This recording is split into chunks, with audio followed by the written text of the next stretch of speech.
So we are here bringing together the kinds of American music that were artificially separated way back when the recording industry started, and decided because they would cooperate with Jim Crow segregation that had to be separated into white music and black music, even though the West African instrument of the banjo and the Irish instrument of the fiddle were already combining into an American style. So we're here to do a little bit of a family reunion and get this stuff back together, back on track. So this is a song by Bill Monroe, the father of bluegrass, and we'll let these guys do the way it was originally done and then show you what we did with it.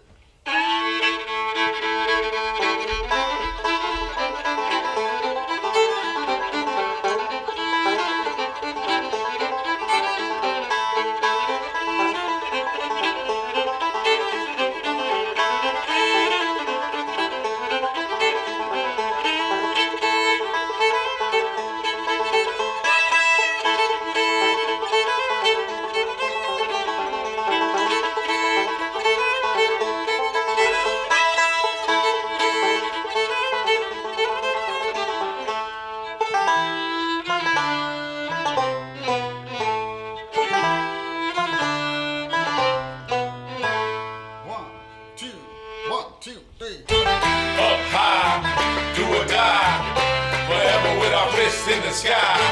Up high, do or die, forever with our fists in the sky. I was born most likely to succeed, least likely to give a damn. Kill a ton to get it done compared to all you milligrams. Stealing bread from the mouths of decadence, like Chris and Eddie, if you're ready, time for checking in. The war and famine preceding the pestilence don't need to happen, so ladies and gentlemen, peep the valedictory speech from the board of trustees to the kids on these streets since the days of we three. We keep it deep on these beats.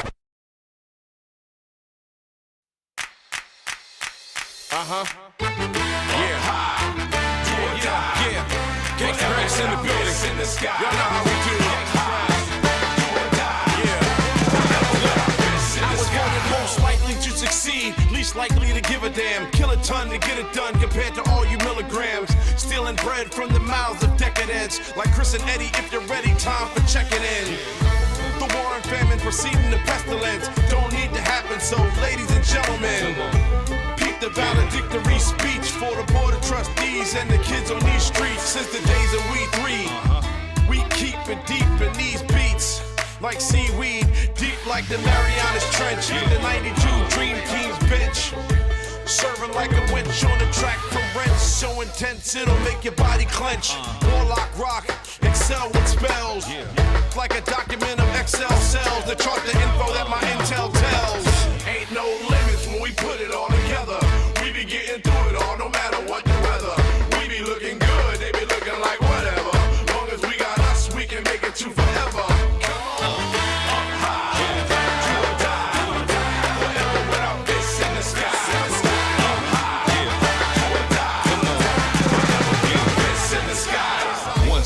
One spill, one shot, one kill. Open eyes to the true world with the one pill. Come chill, the one crew with the one feel. Dope rhymes with the dope beats, it's a done deal. For real, I'm in my bag and I'm on one. Toe tagging everything in sight up in my zone, son. And I've been in it for a minute, but a long run. Catalog chock full of bangers, it's a strong one.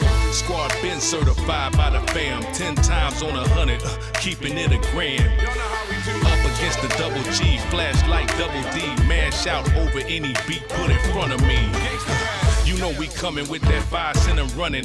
Told them everything you wanna try, we done it. Trying to rock the stage after us, they don't want it. Sign, seal, deliver with a stamp up on it. No limits when we put it all together. We be getting through it all, no matter what the weather. We be looking good, they be looking like whatever. Long as we got us, we can make it to forever.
All that content is bursting the seams. Politics, being and plenty more. Your sense of fashion you'll adore. So grab your stuff and hop aboard. We're going straight to Jack's Discord.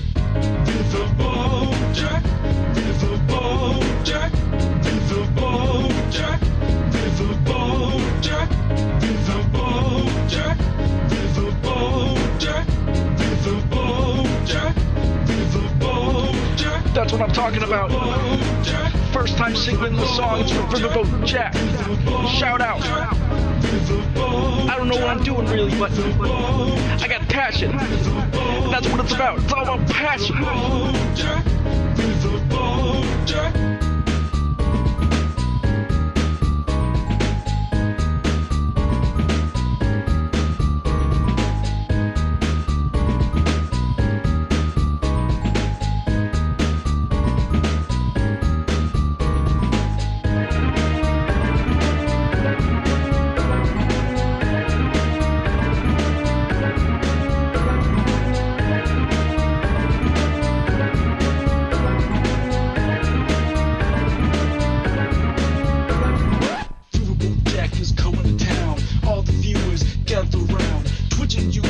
Where she streams, all that content is bursting the seams. Politics, being and plenty more. Your sense of fashion you'll adore. So grab your stuff and hop aboard. We're going straight to Jack's Discord.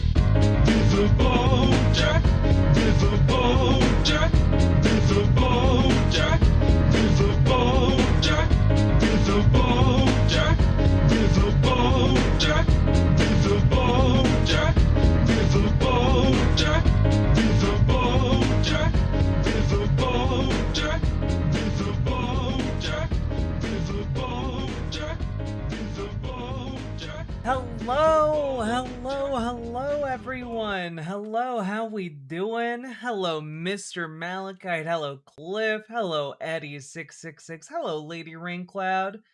Hello, Uncle Simric. Hello, Sage. Hello, DTH. Hello, Queer Cranium. Hello, Salty Turtle Cupcake. Hello, the Non-Aesthetic Witch. Hello, Fraxiel. Hello, Handful of Frogs. Hello, Quinn Decker. Hello, Van Briggs. Hello, Addercop. Hello, Dryban. Hello, Zaron Joy. Hello, CMH006. Hello, Minute Rice 1954. Hello, how we doing? Hello, Punky Gal. Hello, Salmon Moose. Hello, how we doing, Savikas? Hello, the Vegan Rancor. Hello, Irascended Kitten. Hello, T-Lafe. Hello, Zolta. Heartburn keeping me up. I'm sorry to hear that. Hello, Latzia. Hello, Comrade Girl 2018. Hello, how we all doing, folks? Howdy. Let's see. Oh, also, I was trying something new with the last stream, but it clearly confused a lot of you, so I don't think I'll do it again. What I was doing was I was trying to do two different streams on YouTube, one formatted for vertical viewing and one formatted for horizontal viewing. But that clearly confused a whole heck of a lot of you. And I won't be doing that again. I have the ability to put out two different video streams from my streaming software. I was trying that out, but it did not, in fact, work out because YouTube has a feature called Dual Stream, where they automatically crop whatever you have on your horizontal stream to a vertical stream setup, which is fine, but it kind of looks shitty. And so I was really trying to have a happy medium between like something that's formatted nicely and also user-friendly, and that was not the case.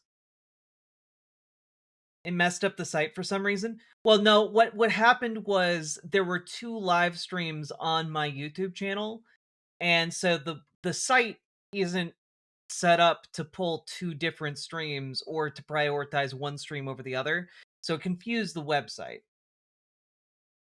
I was able to fix that later by like just using like the URL, like the video code for the live stream over on the website, but it doesn't really matter. vertical thing makes more sense on Twitch than YouTube. Yeah, except I don't know how to do the vertical thing on Twitch, so it's pointless. Serena Synthesis. Well, bad news that the number just keeps going up, won't ever go back down. That's okay. That's okay. You know? Many other people have walked those paths before, you know? But since it's your birthday, happy birthday to you. Happy birthday to you. Happy birthday, Serena Synthesis.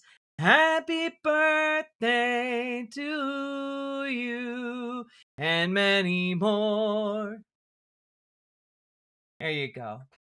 Yeah, Uncle. Well, I'm doing the dual stream thing right now, Uncle Simric, except that when it's the one that's integrated into YouTube, then it just takes this stream and puts it out on the short live and the, normal YouTube live.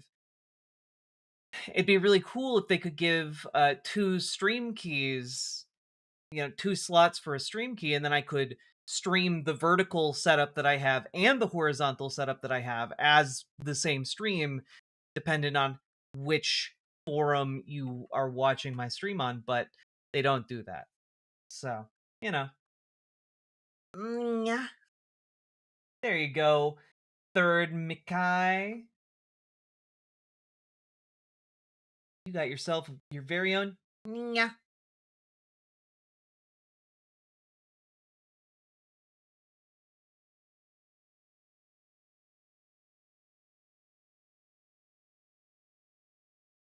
Should I go to Mom Donnie's New York for my birthday? I've been thinking of ideas. If you want to.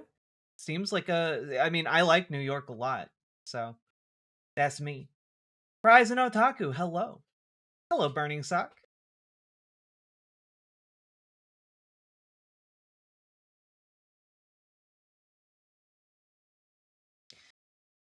All right. Y'all ready? Y'all ready to go? If we get a certain amount of donos, I'll take my hair down. Hopefully it'll look good. Howdy, K-Thing. Thanks, Sweet Blasphemy. Hello. Wait, what? Sparkly shirt? Yeah, it's very sparkly. Also has an open back, but it's really hard for you guys to see that. How many subs we talking? I would say like 25. 25 would be sufficient. That seems like a decent number. That way we get a little bit with the hair up, a little bit with the hair down, maybe. We'll see.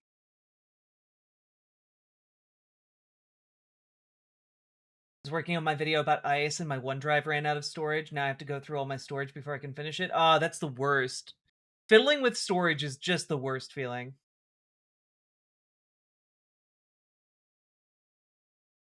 Just got out of the capitalist meat grinder and I'm going to head home. Have you in my ear? Hell yeah.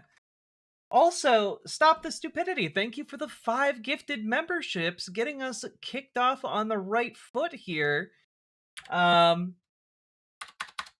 Let's see.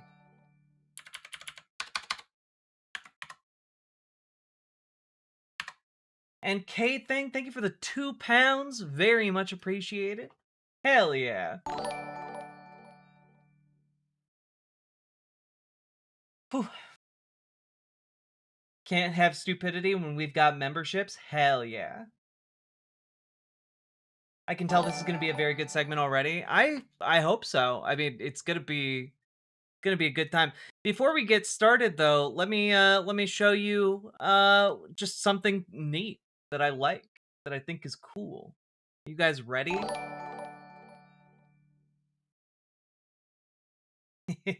Hello, Snuggle Kitten. Hello, Samantha Maydib.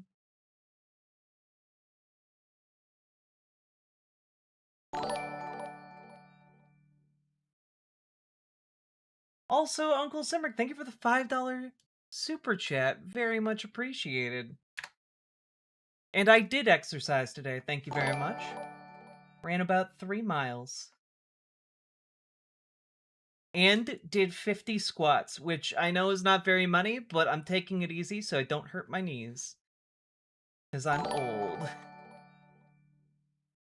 Everyone, did you Hey, Deb. exercise today? The fascist did. Why haven't you? Hell yeah. Alright. So, just as a heads up, folks, I just came across this. It was a real blast from the past, and this is from about 35 years ago. It is the intro to a video game called Another World. Again, 35 years ago, so, 1991-ish. Here you go.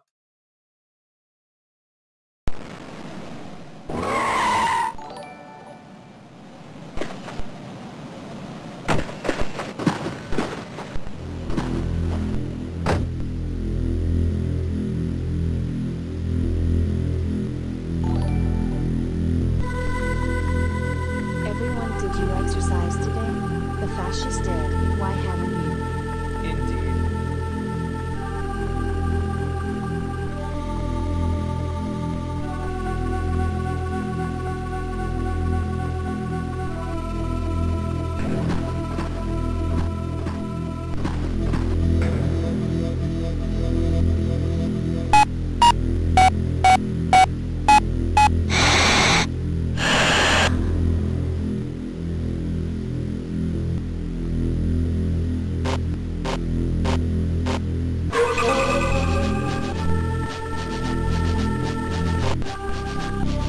Man, video games are so goddamn cool.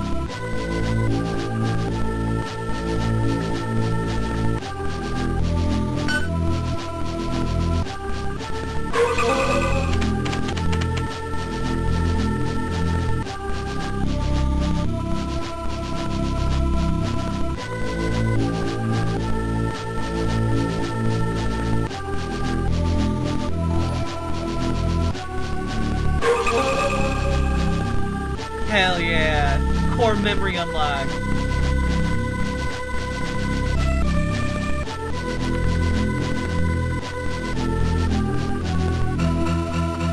Imagine booting this up. Booting this up in 1991.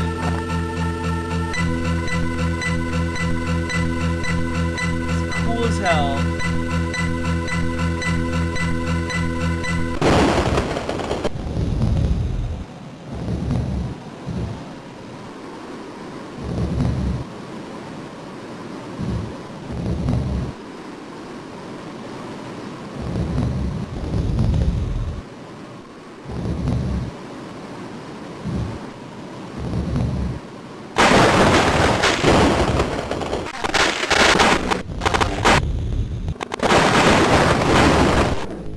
Yo, isn't that slick?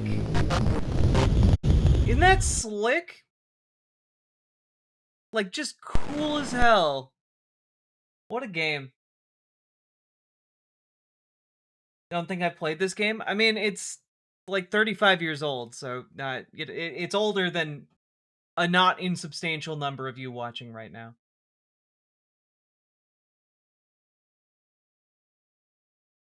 "1991 people's brains were blown. They were not prepared for it at all. No, the world was Started not. watching a few months ago. Love your energy. Super Dark Shadow Andy, thank you for the tier 2 sub. Very much appreciated. I like your energy as a tier 2 subscriber. Hell yeah. Thank you so goddamn much. And, look at that.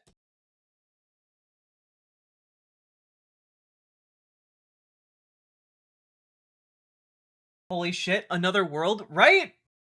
Cool people recognize Another World when they see it. Firaxial, thank you for being a member. Very much appreciated the ongoing support. There we go. They've started tear gassing peaceful protesters here now. Yeah. I mean, they're doing it everywhere. All right.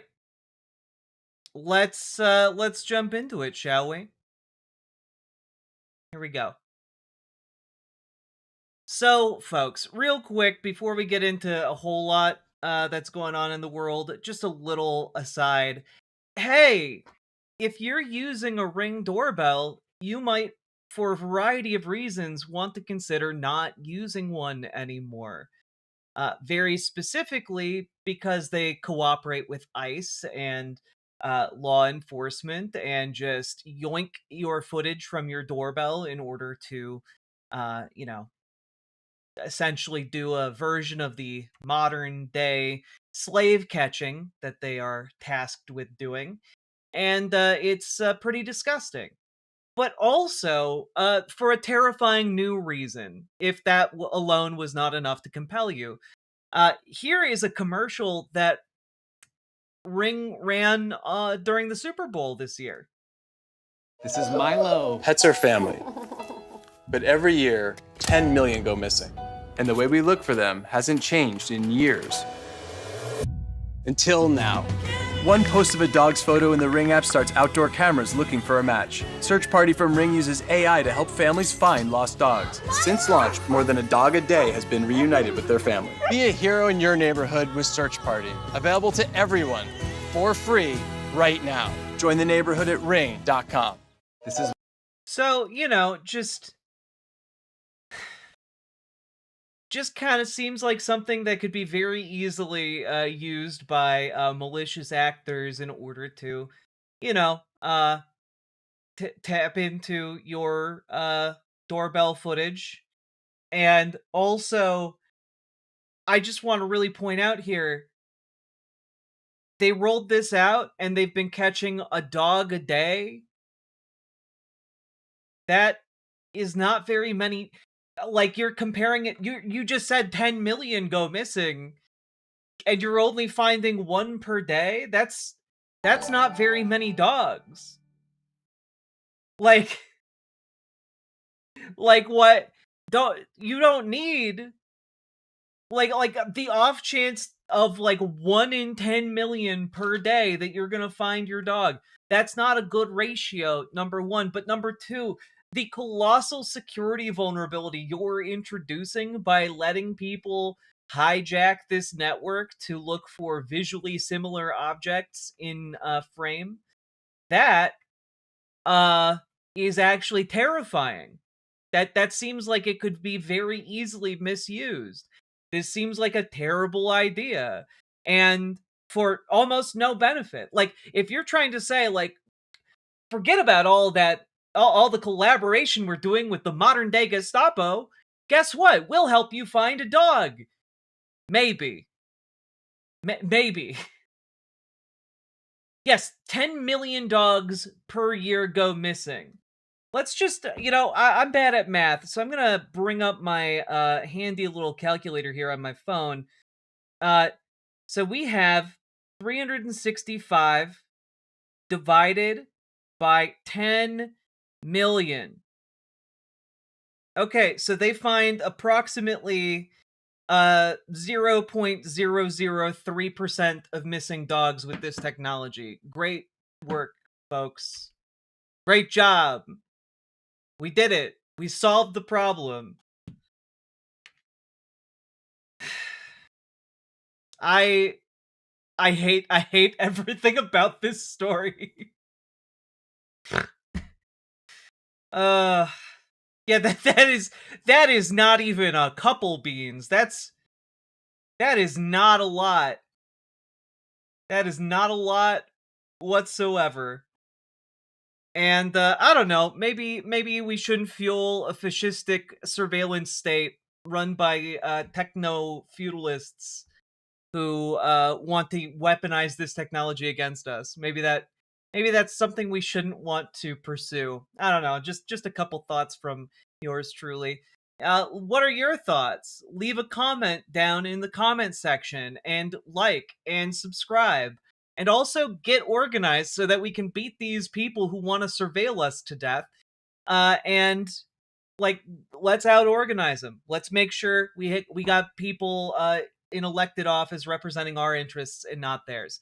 So get organized with your local Dems, radicalize them, get organized with your local DSA, make them more effective.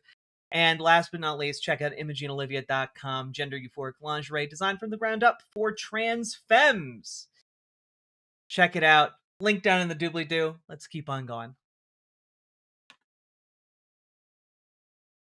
Oof.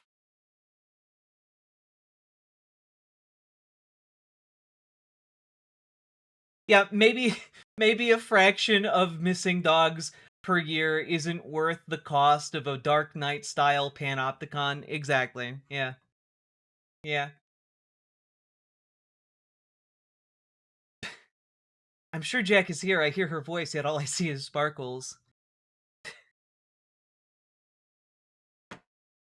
Temporarily blinded? Bitch, you're blind forever.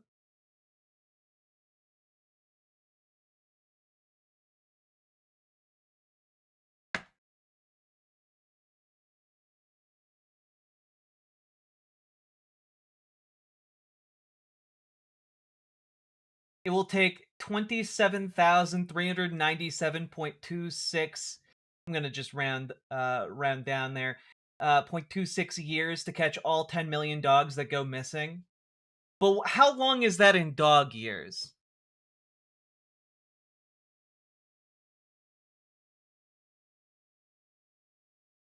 Any advice about putting out a first video?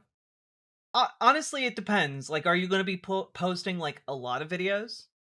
Are you going for, like, a video essay format? Either way, my advice is just to do it, you know? My first videos are not great, but I just put them out there, and then I kept doing it. It's not so much what you put out there first, it's that you keep on doing it, you know? Keep on doing it, keep trying to make it better.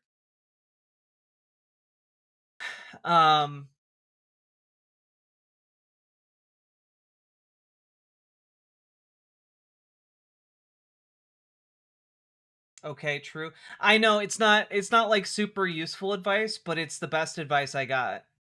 The most motivational piece of advice I ever received was just fucking do it. And I think about that a lot. You know? I think about it a lot. It's genuinely it's genuinely you just keep doing the thing. That's the key to all of it. All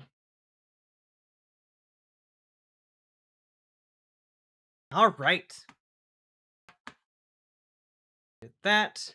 Oh, just as like a little hey everybody. I'm going to do you guys a favor and you guys can do me a favor. All right? Folks, there is an itch.io bundle to help fund anti-ICE activities and support networks in Minnesota. And it has a bunch of really cool-ass games, and you can get them all for $10. And you can also, of course, donate more. But Baba Is You is included. Good Snowman is hard to build. Extreme Meat Punks Forever is cool as hell. Calico is about like running a cat cafe. There's like a lot of really cool shit in here. It's how many games? I don't know. Oh, sorry. 1,439 games for $10 plus however much more you feel like. So that's pretty cool. And I will also say, some of them are pen and paper games, some of them, etc.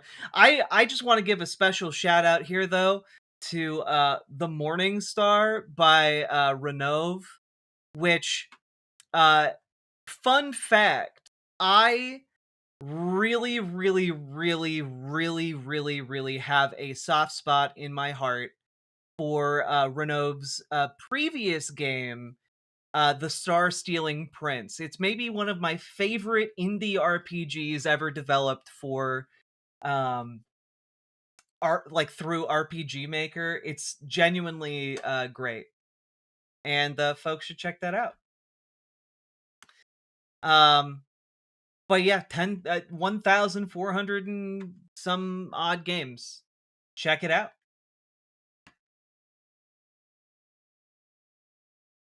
You thought I was gonna announce I voice acted in it or something? No, if I had voice acted in it, I would have told all of you. I wouldn't shut up about it. I believe I linked it in all the chats, but I'm gonna link it again. Here you go. There you go, and it's still linked over in Twitch. I used to hate watching John Doyle. Why did you stop? I stopped because John Doyle stopped he stopped making content for a really long time. And I just kind of moved on. And then I went back and tried to watch it, and he's just gotta be honest, he's pretty boring. He's pretty boring and hateful. What has he done lately, just out of curiosity? Let's see. Oh, he's putting out just short little clips now. He's got maybe a better set. Why you shouldn't just find a girl at church. Why I stopped being a libertarian. What do the Epstein files actually mean? The truth about black crime in America. God, I mean, oh, he has a Blaze TV show. That's what happened to him, I guess. Look at him go. Really moving up in the world.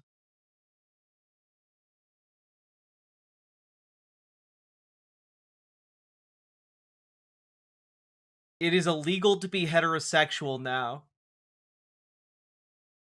Excellent work, John. But as you can see, he's really stopped being someone who draws views. And so I just haven't really... It's not necessarily worth my time or yours to be giving this guy more air, you know? This guy has 350,000 subscribers, but his videos are getting 10K views. It's not... It's just not really worth it. And you can go back in time and you can see his video essay days, right?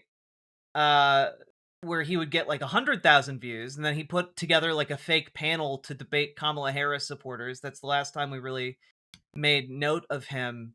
But then he took a long period of time off to just go around and be hateful in real life. And yeah, ever since then he's basically been subsisting.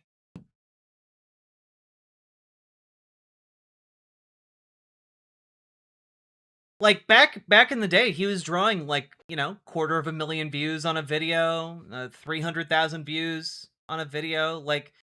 He would genuinely get a little bit of traction on some of these, but not so much anymore.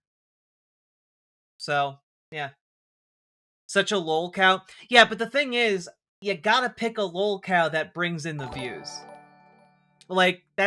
That's the thing. There is a Zoomer running for council in my city, and Oh, we are hell so yeah. excited. She has been very brave in fighting the data center build here. God, genuinely, if you're looking for things to get local folks oriented towards, opposing AI data centers and opposing ICE detention facilities being built in your area, or attempted to be purchased or get operational in your area, that is genuinely one of the things that you can do in your community once you get more involved. It's really fucking cool. Also, Super Dark Shadow Andy, thank you for the $50 dono. Very much appreciate that. So yeah, look, if I'm gonna cover a conservative who's a big-time dipshit, I want him to be a big-time dipshit. I don't just want to spend time on guys who are getting basically similar views to me at a fraction of the size of subscriber base that he has. It's very bizarre. I have videos that break 7K, And that's how many views his last one had. And that's posted on his account and the Blaze's account. So, like, it's just, I want to make sure it's worth our time, and also I want to make sure that the people we're talking about are relevant. Otherwise, it's just hot air, you know?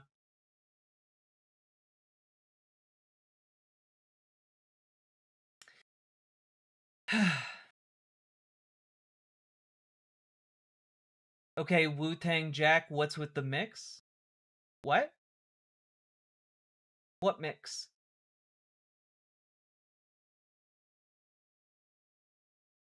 Just say it, Jack. You like Rudyard more? Yeah, but here's the thing, right?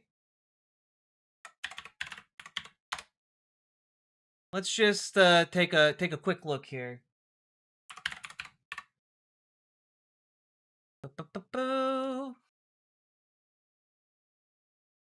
Just gonna go here.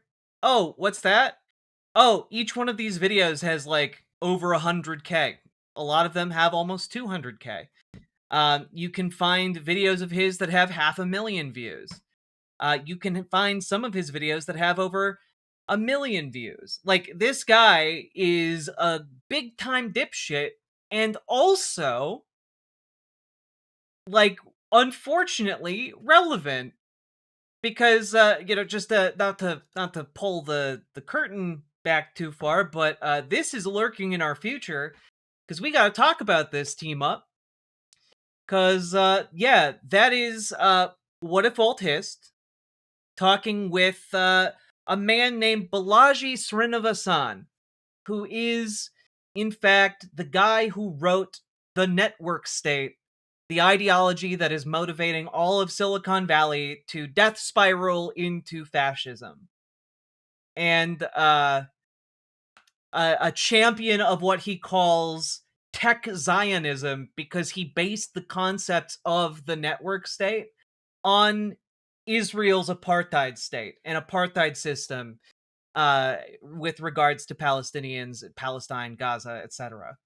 So yeah, that's why I talk about What If Alt Hist, because he's effectively being used as this Zoomer voice to like try and legitimize these types of fascistic ideas to a conservative audience that is primed via Rudyard's brain-dead, long-winded essays to accept, without question, fascist ideas. So that's why I talk about What If Alt Hist so much, because he has a disturbing amount of sway and influence, and I feel like someone needs to say, no, actually, this guy is dumb as hell. And the other difference is that What If Alt Hist is actually much better connected than someone like, say, John Doyle. John Doyle has a lot of connections in the far right, you know? I would consider him Nick Fuentes adjacent. But What If Alt Hist has a lot of connections in, like, the tech sphere with these billionaire types. So, anyway, that's why that's my argument here. Yeah, Elon retweeted Rudyard. Rudyard is part of like a Gen Z incubator for the far right, you know, political folks, and is someone in contact with folks like, you know, at least folks in Peter Thiel's orbit, if he's, you know, if Peter Thiel is not aware of him.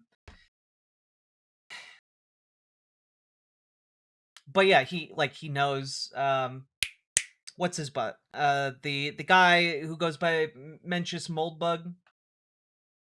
Has he started his cult yet? No, he's obviously ashamed of that mental breakdown and tried to scrub the internet of it, which doesn't prevent me from talking about it, so.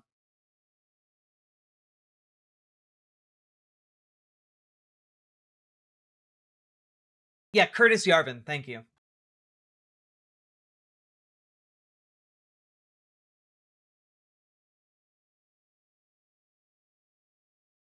I appreciate coming here to understand a lot of the root structure going on behind the scenes of this fascist regime that is so painfully relevant despite being so online.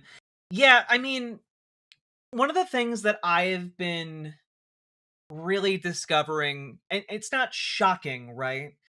But like the Epstein files that we have publicly available right now really paint a picture, and I've been laying out this ongoing case that like there has been an ongoing effort by folks like Barry Weiss to resurrect Epstein's network, because Epstein's network played a very critical role in radicalizing the world, right? Like, it connected all of these rich and powerful people together. Epstein kind of acted like the glue for all of these people to come into contact with each other and talk with each other. And like, Epstein himself was a very dumb man. Um, like you listen to recordings of him, and he was a extraordinarily stupid idiot, you know. But what really happens here is that, and I think a lot of people are going to be shocked by this, but all of these people are like that. All of these people in the Epstein class are like that. They are not super smart geniuses. They just want you to think that they are, right? Instead, they're just a bunch of self-interested, like, businessmen who want to wield a lot of power because they come to feel like they are owed that power, that they themselves are the only ones worthy of holding it because, well, much like the aristocrats of old who would look down on their servants and assume, oh, lighting a fire, that's easy to do. Without like, and then if you put them in a survival situation where they actually have to light a fire, they wouldn't know the first thing about doing it. But they look at other people and assume that they know how to do all of those things. They assume they have the most expertise because their money can buy them the most expertise. They assume they have the most ability because they can buy people to give them the most ability. You know, it's like the Marx quote, right? And it does not take a genius to say, let's get a bunch of these rich and powerful people into the same room, and then they all talk to each other and figure out different ways that they can help one another that are in mutual that's in their mutual best interest, right? What we're talking about here is not some kind of, you know, crazy complicated scheme to take over the world. What we're talking about here is class consciousness between billionaires, right? Between this Epstein class, the billionaires and the sycophantic leeches who suckle off of their power. What we're talking about is just you know, folks doing this out in the open. Like, this isn't secret, you know? And what is shocking is the degree of coordination between all of those people. And like, I think that's very revealing. You know, like, you think I think when you consume the news, you think of these people operating without knowledge of each other. But the reality is, like, a lot of these billionaires, a lot of these folks, they know who each other are, right? Like, it's not a secret. Like, they all sit, like, the rich guys sit together and they talk about other rich guys. And like, oh, you know, maybe you want to invest a few million over here. Oh, maybe you want to invest a few million over there. And like, it's not like they're like, and this is how we will take over the world. It's just the nature of the system they operate in is consolidation of wealth, and they operate towards that consolidation of wealth.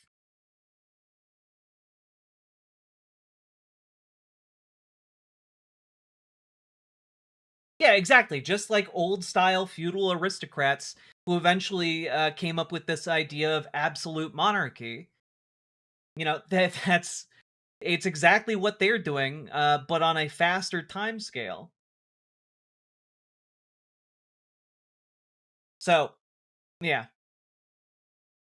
We'll be talking more about Epstein. We'll be talking more about ICE. We'll be talking more about all of this, but we've gone really far afield at this point. Now, I'd like to get us back on track.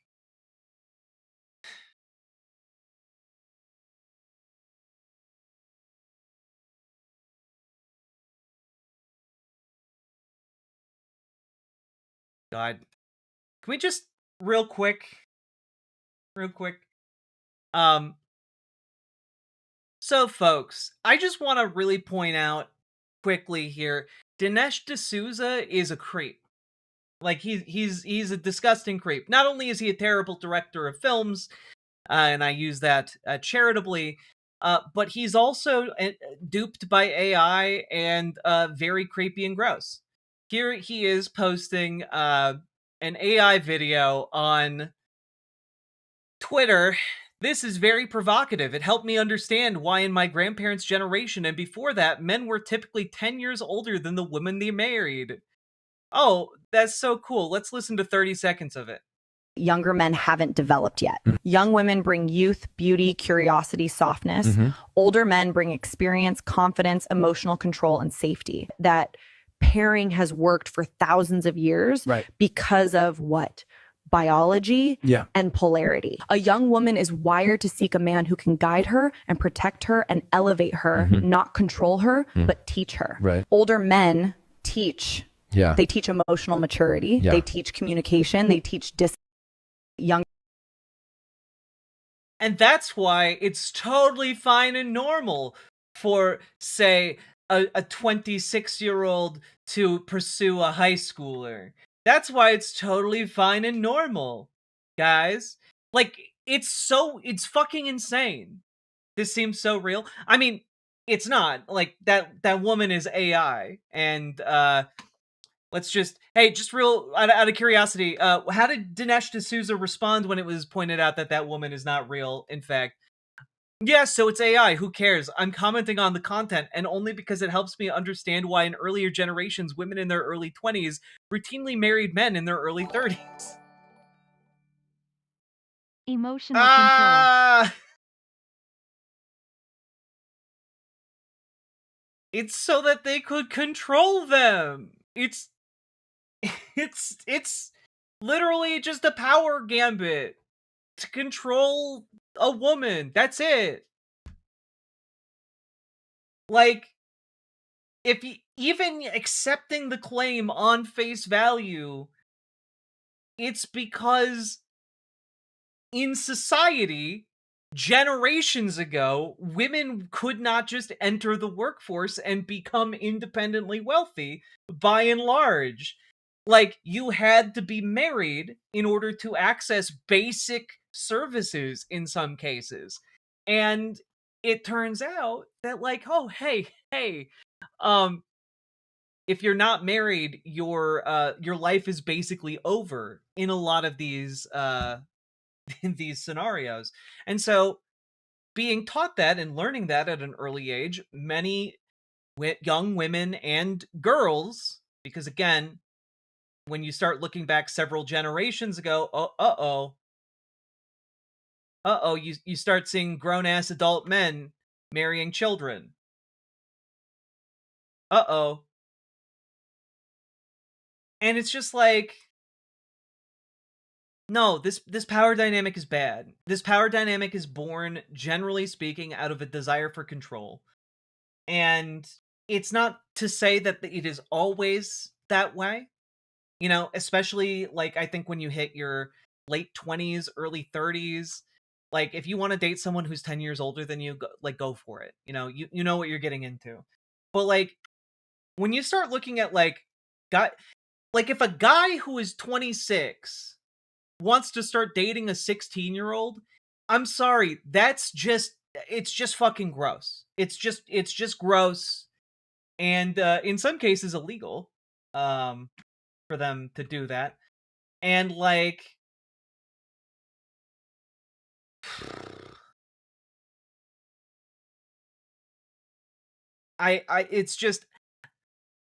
it's revealing who in media and what politics they align with is making excuses for a grown-ass man to pursue a child. You know, I guess I'll just say that. Because it tends to be overwhelmingly that conservative men are the ones making excuses for why it's totally fine and normal for a grown-ass man to want to date a child. it's interesting how there's kind of a pattern that emerges when you start looking at that, isn't it? God. Yeah, the AI even specified emotional control. Exactly. And Sake Tanuki, you also pointed it out, and thank you for the 5 tier 1 subs. Very much appreciated. But, like, God. I just... How on earth does this continue to play well to a conservative base that for the last 10 years has been predicated almost entirely on saving the children? You know? Like, as a trans person, conservatives have been, like, saying, oh, you're a threat to children, you're a threat to children, you're a threat to children, like, the entire time that I've been out.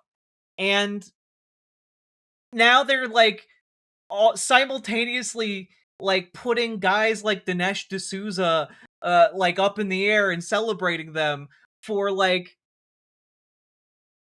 literally just advocating for situations in which children would be abused. It's... Like all of the QAnon folks just, I guess, full of shit. At least if they're still MAGA, I guess. But damn.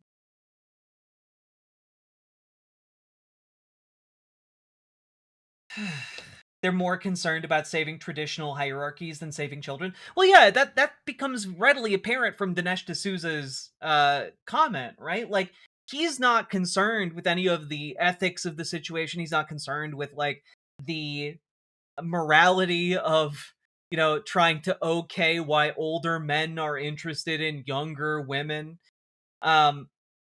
Instead, he is simply planting his flag and in deference to the way things used to be. In happier news, the puppy bowl lapped Pusa for the hour count. Oh, that is wonderful. Thank you very much, Red Rudy, for the $5 super chat. Anyway, also Sake Tanuki, thank you for the 5 tier 1 subs. What is this? Emotional damage. You want some therapy? Emotional damage. You want some therapy? Genuinely, we would get a lot of use out of this particular meme on this channel. I feel like I talk a think lot. Conservatives just don't view people, especially deeply girls, disturbing things. over 12 as children anymore. And if those kids are not white and middle class or higher, they don't have a single asterisk to give. No, and Lily Love Stuff, you're 100% correct. Like, the fact that Matt Walsh didn't lose his entire career when it came out that he was talking about, like, how it was like totally fine to be into children because they're at their peak of, like, being able to conceive children at, like, 16 or whatever, 15, whatever age he said in that clip. And, like, the fact that he still has his job really shows where the value of the far right is, you know? And I would say you're correct. Like, there is a not insubstantial number of conservatives who just kind of think like, oh, well, you know, when a girl begins having periods like that, then they're fair game. Like, that's genuinely where a lot of them are at. And it's beyond disgusting.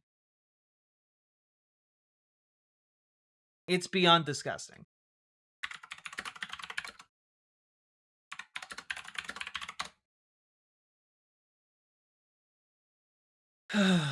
God.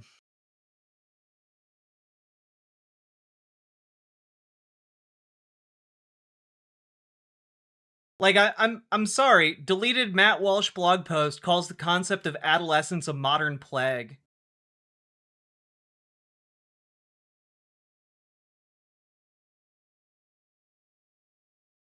Adolescence isn't a product of brain chemistry, it's a product of our expectations. If we expect 23-year-olds to act like they're 13, then we'll get just that. For thousands of years, 13-year-olds were expected to act like they're 23, and those expectations were met. at about 16, you're an adult who is mature and can make decisions. You are that at 16. I don't care what anybody says.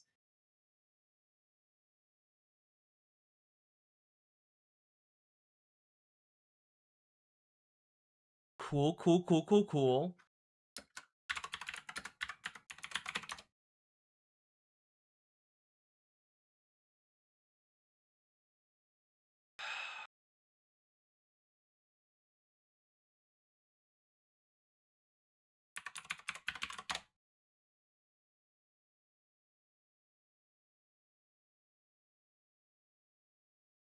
Yeah. Yeah.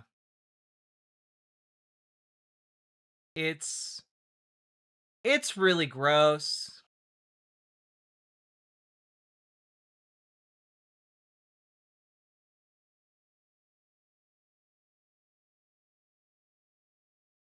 Just as an FYI here.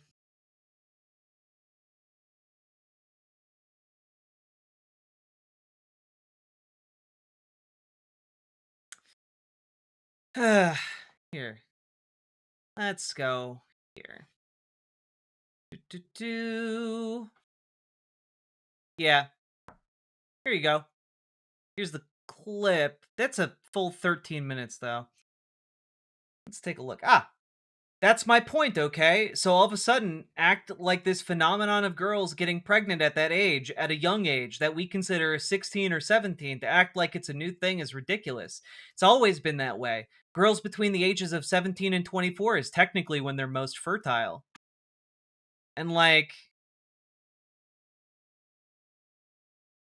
that's the context in which he's talking about at 16 you're a mature adult who can make your own decisions. That's the context. But this guy still has a job. The far right just does not give a shit. It's such a huge misconception that in the past it was common for adult men to marry children. Yes, it happened, but that was reserved for royalty. Your average woman was getting married over 25. God. A new low for him, I see. But that's the thing, right? Like, he made those comments back in 2010. He made those comments in 2010. This was published in 2022. It's 2026. Matt Walsh still has a job. Like, it's not a new low. It's been this low the entire time. Thank you for the work you do. I'm sorry I can't give more less than 3. It's okay, Crane. I really appreciate the support, so thank you very much. And Lily Love Stuff, thank you for the $5 dono as well. And let's just end off with one more. Emotional damage. You want some therapy? Yeah, emotional damage, and yeah, I do want therapy. That's why I go to therapy, actually. God. Anyway, Dinesh D'Souza agreeing with an AI programmed to say how it's totally normal for adult men to want to be together with younger and younger girls. I wish it was a new low for the far right, but it's been that it's been there the entire time. This is a pervasive idea among the far right, and I think it's about time like people started calling it out. Like, if we're going to, as a society, try and say that folks should care about the Jeffrey Epstein allegations and the Epstein files, etc., then we should also maybe give a damn when people who have giant platforms that reach millions of people have a history of talking about how it's totally fine and normal to like have sex with teenagers and children. I don't know. Maybe it just seems like we should have some consistency here. But I don't know. What do you guys think? Let me know down in the comments. Hit the like button, subscribe, and also get organized, folks, because we need to make sure that when we are out there in the world, we have folks who actually represent working folks like us in positions of power. Because the far right, They ain't like us. All right. So get organized with your local Dems. Make them more radical if they are centrists. Make them progressives. Get more people in there. Out organize. And also consider joining your DSA. DSA recently hit over 100,000 members, close to its all-time high. So be a part of that. Join your DSA, make them more effective. And last but not least, folks, check out ImogeneOlivia.com, gender euphoric lingerie designed from the ground up for trans femmes. Link down in the doobly-doo. Let's keep on going.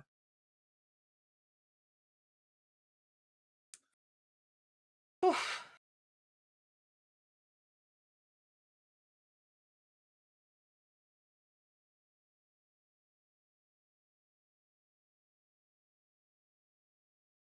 All right.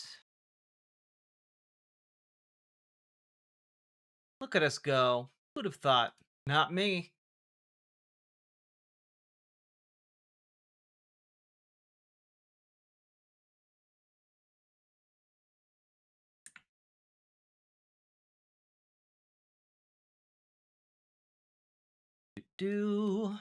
Shuffling these things around a little bit. There we go.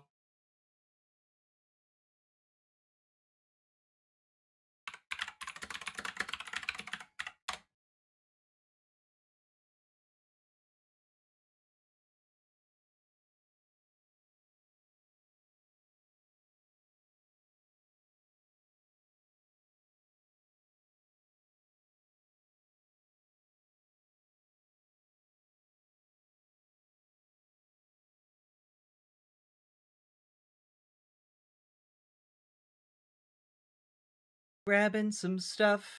I'm grabbing some stuff. Do-do-do-do-do-do. Do-do-do-do.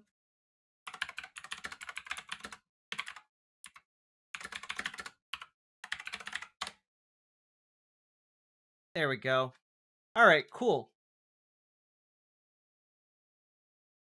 Found it. Got it all prepped. Also, you guys have achieved the right to see me with my hair down. Let's cross our fingers. There we go. Why that song? I don't know.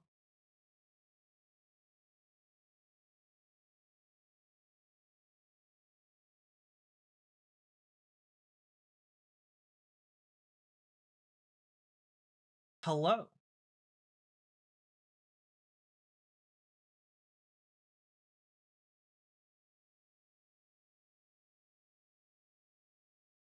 Let's dive into our next segment, folks. Also, we've been going for a little while now here. How long? About an hour. If you're enjoying the show, hit that follow button, hit that subscribe button, hit that like button, do the things. Here you go.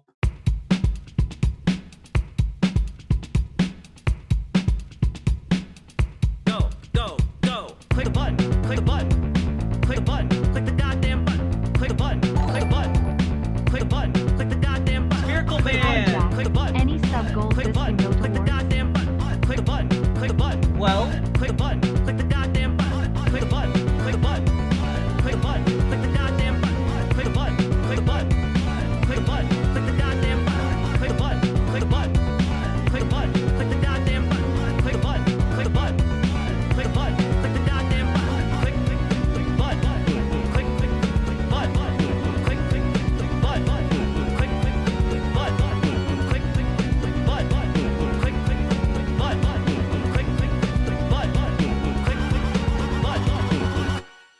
Hell yeah. There's not any link in the doobly-doo? There should be.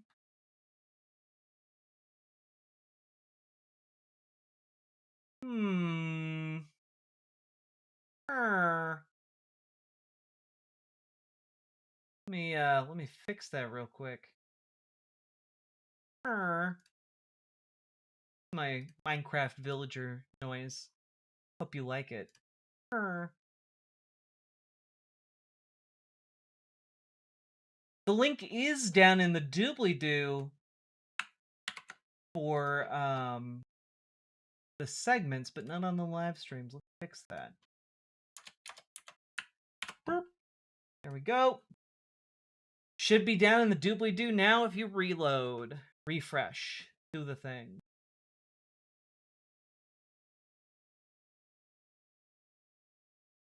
Thought it was kind of a thing. There is a link on the segments that get posted on YouTube, but on, I guess, not on the live stream. My bad.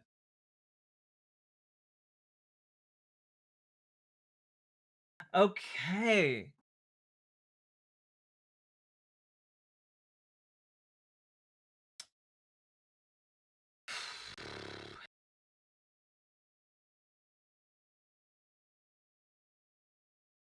Pibblepunk, thank you for bringing that up, though. I appreciate it. Oh, Spherical Man, anything that this sub can go to. First of all, thank you for subscribing. And second of all, we don't currently have a sub goal because we already crushed it. Get this hair down. But number two, the sub goal that we previously had, which was for Thomas the Tank Engine erotica reading, is dependent on one chatter, Paladin Lost, to finish writing it. So I will be happy to read it when it is done and ready. And also, we have a number of other sub goals that I need to fulfill. Like, that's really kind of what it boils down to. The what? Don't worry about it. I was on the line about a week ago or so, almost 2 weeks ago, and someone called in and wanted to debate trans people, and so I was like, look, you call Thomas the Tank Engine a he, even though he's a literal train, and you haven't seen his hog. Like, if you like, what? So then, of course, chat started daring me to read Thomas the Tank Engine erotica, and I said, I won't do it unless you guys pay me. And then they're like, how much would we need to pay you, theoretically, to make that happen? And then you guys did that after I listed an absurdly large number. I don't know. I don't know anything about the content of this until Paladin Lost finishes writing it. But you guys did hit the 500 sub goal. So Thomas the Crank Engine. Yeah, exactly.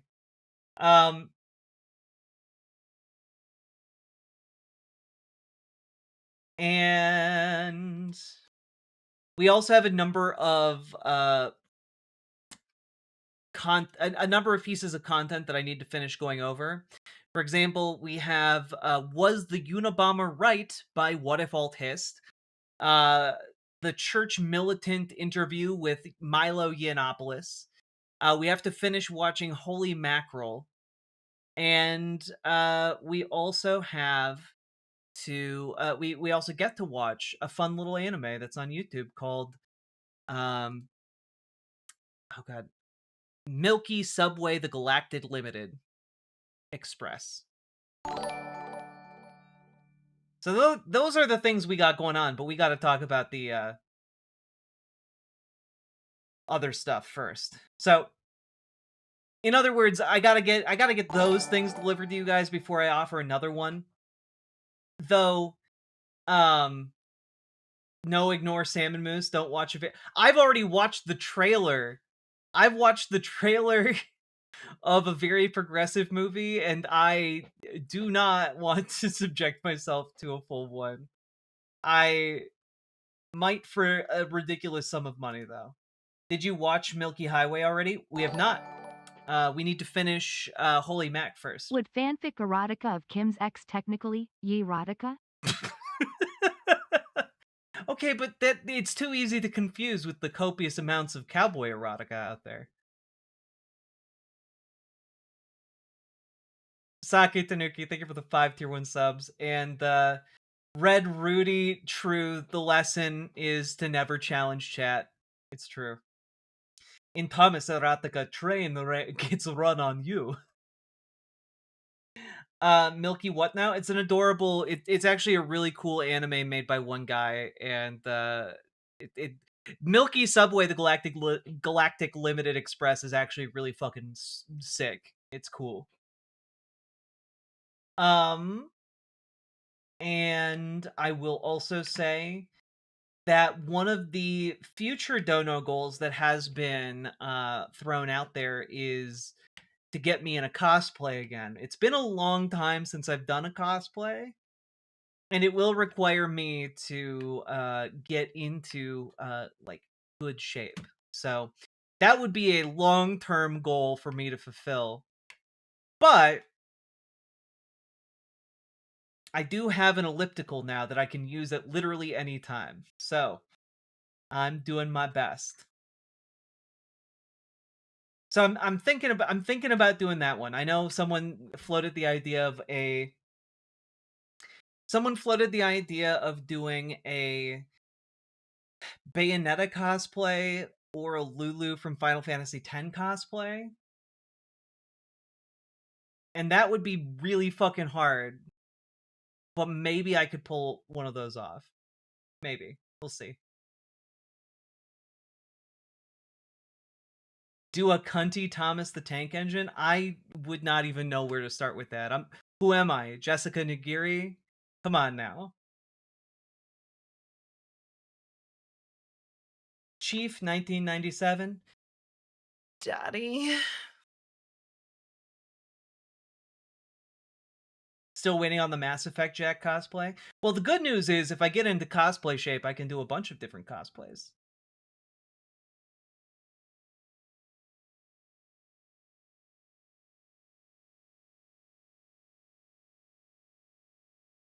The hardest part would be getting tall enough to cosplay Bayonetta.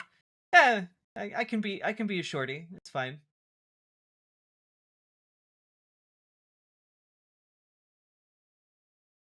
Thanks, Amber Brains.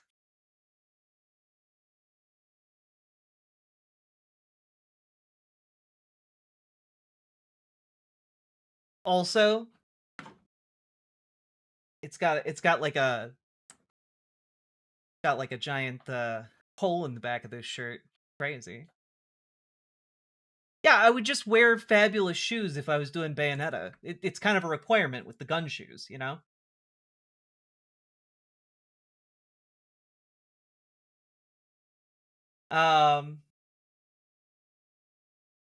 Do 5 arm curls. Oh, damn.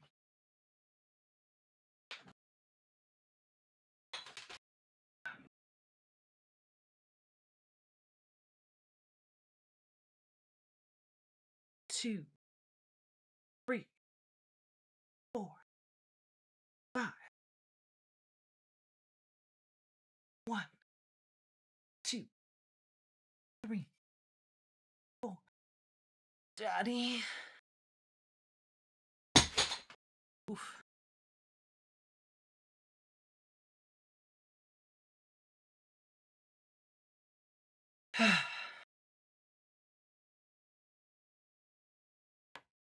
Niña.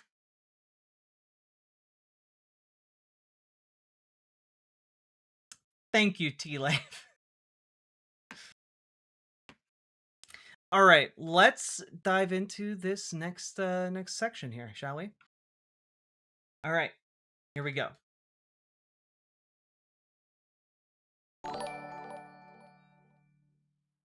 No one ever wants to cosplay as Oaka the 23.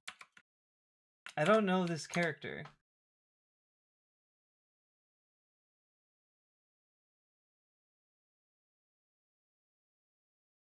Who is Owaka?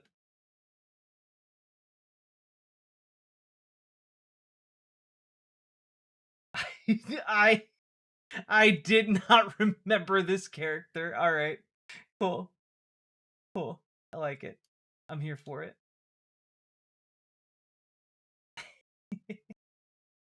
All right. Sake Tanuki, thank you for the 5 tier 1 subs. Oh, mommy. Okay, I'm done. I'm done. I'm done with that for now. We got to jump into content. All right, here we go. Here we go. So, folks, we got to talk about Donald Trump because he is getting absolutely shellacked this week. He is not having a good week. And when I say that, I mean like the things he's doing make him look extraordinarily bad. Extraordinarily bad. Right? Like, for example, this is just one thing on the docket from earlier today. Salmon Moose, thank you for the 2 tier 1 subs. Wait, does TTS understand Roman numerals? MMXXII. No, it does not. Illinois appeal for summer storm disaster relief denied by Trump administration. Now, I don't know if you guys can tell time, but last year during the summer, there was an incredible amount of rain in like Illinois that heavily taxed their sewer system and caused flooding that did damage. As a result, Governor Pritzker of Illinois asked the Trump administration for disaster relief funds. Now, normally, this would just be an automatic process from the federal government. However, under Donald Trump, Trump has structured things so that he personally is the one to dole out disaster relief funds, like some kind of king. And you can see him do this in real time on his Truth Social feed, where he will graciously grant money to each state coming for disaster relief. It's pretty disgusting, to be honest. Like, this should just be something that the federal government does automatically. It shouldn't need a decree from Donald Trump to make it so. But he does not really care about that. He wants to aggrandize himself and make himself look good. But this kind of backfires when the Trump administration capriciously and arbitrarily decides, oh, well, no, we're not going to grant those disaster relief funds. Which, in this case, means that disaster relief funds for around 500,000 people in Illinois were denied because Donald Trump felt like it. Now, when did the natural disaster actually take place? Well, it actually took place back in August of last year. It is now February. It's been 6 months.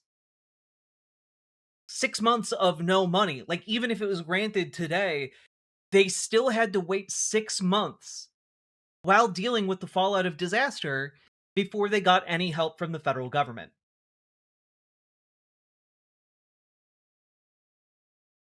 And I gotta be honest, guys, it's not the only problem that's happening. You know, with Donald Trump trying to make himself the I alone can fix it guy, the authoritarian guy, well, that really backfires when suddenly a lot of things start going wrong.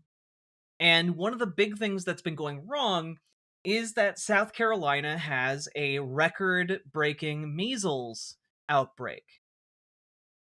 And that's a big problem because Donald Trump has basically set himself up as the anti-vax guy. Not only because he is one of the original anti-vax guys, and not only because a large portion of his base are anti-vax in the aftermath of COVID, but also because he's brought on a huge number of pseudoscientists to direct national policy regarding, medicine, which is a big problem. When you combine pseudoscience with medicine, you get non-functional medicine. And the thing about measles is it's not just some kind of like fun time, low-level infection that you get and then you're totally fine. That can, of course, happen. But in a lot of other cases, it gets a lot worse. And so South Carolina is starting to see cases where essentially I forget the exact term for it, like encephalitis or something like that, where water begins to accumulate in the brain of these children. And that causes severe brain damage. And it can also result in death. And that's just one of the things measles can do, especially to kids. And, you know, you've got effectively a bunch of people in this administration appointed by Donald Trump and co-signed by the entire Republican Party that are pushing the idea that, well, you know, you don't need to vaccinate your kids if you're healthy and, you know, you're eating right. It's totally fine to get sick if you're eating right. And it's because their entire thought process, their entire argument is effectively, hey, you know, the strong will survive and the weak will perish. It's just blatant eugenics. It is the idea that if your kid dies, well, their bloodline was too weak to be allowed to live on. The death is part of their system. But the issue is that these outbreaks in South Carolina are starting to make them look really bad politically. And they don't really have that much problem, you know, as people on the top, they don't have that much problem with people like us on the bottom dying as a result of measles. Or even if your kids start dying as a result of measles. But they do care about those poll numbers. And so, despite this being an anti-vax administration that is railed nonstop about the horrors and evils of, you know, COVID vaccination and the idea that, like, vaccines themselves are unsafe, and the fact that RFK Jr. has been pushing this idea that all vaccines should be like the Health and Human Services should stop advocating for any vaccine usage whatsoever. Despite all of that, it turns out, oh, wait, what's that? Oh, Dr. Oz in this administration is now calling for people to vaccinate their kids against measles. And it's because it's starting to make them look bad. Right? It's starting to make them look bad. When you've got an uncontrollable, highly infectious disease spreading like wildfire because a bunch of people believed these pseudoscientific quacks and didn't get their kids vaccinated, and now their kids are starting to die, it turns out that starts making them look really, really bad. And unfortunately, the problem with having this level of anti-vax sentiment is that you can suddenly, as a government official, suddenly change your mind and start advocating for people to vaccinate. But that doesn't actually lead to a huge spike in people vaccinating their kids, because you've already permeated the message against vaccination so deeply and so widely that it's not like this turnabout is not going to reach all the people it needs to. So it is really, really dangerous. Who are the weakest to measles? Children, of course. And it's really, I mean, I gotta be honest. It's really sad. Yeah, measles is one of the most infectious diseases we know of, by the way. Like it can hang in the air for hours after someone who's been infected has passed through it. And I believe it has a very long incubation period as well. So, like, it can survive outside of the human body for a very long time. The worst part is they know this is going to happen. Exactly. Like, this is all done and calculated with the numbers in mind that, like, it's probably going to kill people. Like, their policies, they know, are going to kill people. They have experts telling them, don't do this all the time because it's going to kill people. It's going to kill children. And the thing is, they don't care because of one of two reasons. One, because if they cared, it would be harmful to their career in the Trump administration. Or two, they are high on their own supply and genuinely think that all of the anti-science stuff that they're peddling is legit. And it's just not. It's not backed up by any kind of science or data or, you know, testing. They've just basically imbibed eugenics from the 1800s and decided that they're going to make it their whole personality. You know, and 3, money. I mean, number 1 was money. You know, like they lose their job in the Trump administration, they lose their money. You know, I'm pretty sure RFK Jr. is really that stupid. Yeah, I think RFK Jr. is high on his own supply. You know, he's got a literal hole in his brain from a brain parasite. So, again, we shouldn't be taking him at his word on anything. It's eugenics. Survival of the fittest is something they say all the time. Again, eugenics. Exactly. And there really needs to be some kind of reckoning in this country with the fact that eugenics as an idea never really went away. It just got deeply embedded into our school system. It got deeply embedded into a lot of aspects of our culture and governance. And we need to reckon with that at some point. It is something that we need to excise from society because it is frankly incredibly destructive. You know, it's worth mentioning that eugenics was largely developed as a scientific or pseudoscientific argument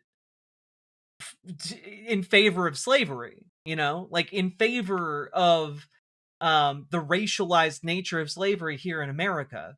Like Americans, by and large, pioneered eugenics as a concept. This idea of like, oh well, indigenous people are a lesser being, and the African Americans are a lesser being, and we pioneered a lot of this stuff.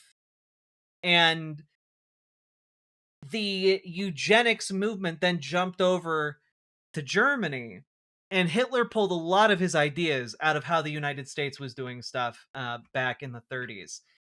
And we really have never reckoned with that as a society. And it's something that everything that is happening right now, we really need to reckon with in order to heal as a society, as a culture, as a people, you know? God.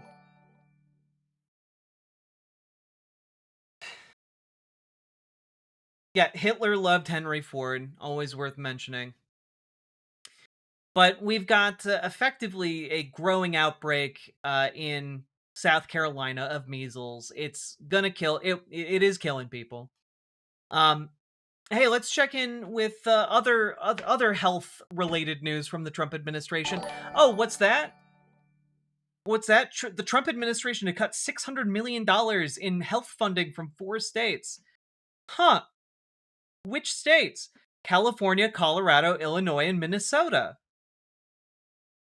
Oh, it's almost like this guy is straight up just waging a war on the people of America, specifically the different places in America that he doesn't like. It's genuinely insane. Funds are administered through the Centers for Disease Control and Prevention. They include grants given to states for a variety of purposes, including hiring staff, modernizing data systems, and managing disease outbreaks. Some programs are aimed at the needs of specific communities. And nearly 2/3 of the funding is unspent money allocated to state and local public health departments in California. These grants are being terminated because they do not reflect agency priorities. About 24 of the grants were aimed at curbing HIV and other sexually transmitted infections. Again, it's just eugenics. It's just eugenics, and it's specifically weaponized eugenics to punish those who would oppose the Trump administration. It is, an attempt to subvert our democracy in a way. And like this just keeps happening. It's not just any one thing, whether it is withholding disaster relief funds, whether it is, encouraging the spread of preventable illnesses, and then slashing programs that prevent preventable illnesses in states. Like, this is being done on purpose. It is retribution. It is specifically an attempt to punish those that Donald Trump doesn't like. And again, and I want to make this clear, you cannot escape culpability for this if you're just a run-of-the-mill Republican in elected office, because they're all co-signing everything that Donald Trump does. It's really embarrassing. But, like, again, none of this is popular. That's kind of the thing. Like, this revenge crusade that Donald Trump has been on, this attempt to weaponize the federal government against states that, they just don't like, this is not really an effective means of attack. It's making people really fucking mad, because it turns out there are people in blue states who are Republicans who are now suddenly realizing, oh shit, these guys were never for us. These guys are actually hurting all of us. I don't think he cares if he's popular or not anymore. I think he might. But let's take a look at one more thing. The Trump administration removes rainbow flag from Stonewall National Monument. So, yeah, just as an FYI, they're now removing the pride flag from the Stonewall Monument. And, like, again, a lot of this stuff, they have tried to tailor towards going after communities and states and groups that they don't like. And that single-minded focus on destruction, might yield some results in terms of destroying. It doesn't really do much when it comes to making people like you. People tend to like you for the things you do for them, not the things you do against other people. There are, of course, exceptions. And of course, like, if you ask most Republicans, they will say they're not super in favor of all this LGBTQ stuff. But the fact that the Trump administration is spending its time doing stuff like, pulling down pride flags while offering nothing else whatsoever to their base, it's starting to seem really one note to them. And I think, coupled with the fact that Donald Trump is going full soup brain syndrome, it's a big problem for them, right? Here's just a Truth Social post from earlier today. As everyone knows, the country of Canada has treated the United States very unfairly for decades. I'm going to stop there. Everybody does not know that, actually. Most people in the United States have a very positive view of Canadians and Canada as a concept. So this attack on Canada is just insane. It's just, again, Donald Trump doesn't like Canada because they're telling him no. Now, things are turning around for the USA, and fast. But imagine, Canada is building a massive bridge between Ontario and Michigan. They own both the Canada and the United States side, and, of course, built it with virtually no US content. President Barack Hussein Obama stupidly gave them a waiver so they could get around the Buy American Act and not use any American products, including our steel. Now, the Canadian government expects me, as President of the United States, to permit them to just take advantage of America. What does the United States of America get? Absolutely nothing. I'm going to pause there. The United States of America would get a huge piece of infrastructure that would connect Michigan to Canada and allow more trade and commerce to take place. Just, some of the obvious benefits of building a land route to travel back and forth. Yeah, literally, Donald Trump is complaining about being sold a free bridge. Oh, God. Ontario won't even put U.S. spirits beverages and other alcoholic products on their shelves. They're absolutely prohibited from doing so. And now, on top of everything else, Prime Minister Carney wants to make a deal with China, which will eat Canada alive. Well, okay, but the thing is, they aren't putting American spirits and beverages on the shelf because Canadians aren't buying it anymore in order to protest America, because this dipshit is ruining our relationships with other countries around the globe. It's very stupid. It's very, very stupid. I hate this guy. And, you know, I think even conservatives can begin reading this and understand this is stupid as hell, just on the face of it. But okay. We'll just get the leftovers. I don't think so.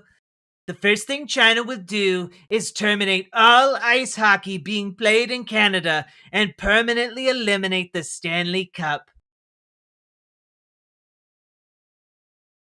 I'm sorry. Okay. Hey, Republicans. Hey, conservatives who hate watch my channel. What the fuck? What, like, genuinely, do you have an explanation for this other than Donald Trump is going insane and should be removed from office? Like, I'm sorry. China isn't going to outlaw ice hockey. Number one. Number two, they couldn't if they tried. And number three, China isn't Canada. China can't unilaterally make the laws of Canada. That's not how trade deals work, actually. That's actually more what Donald Trump is trying to do to Canada. To control Canada via trade deals.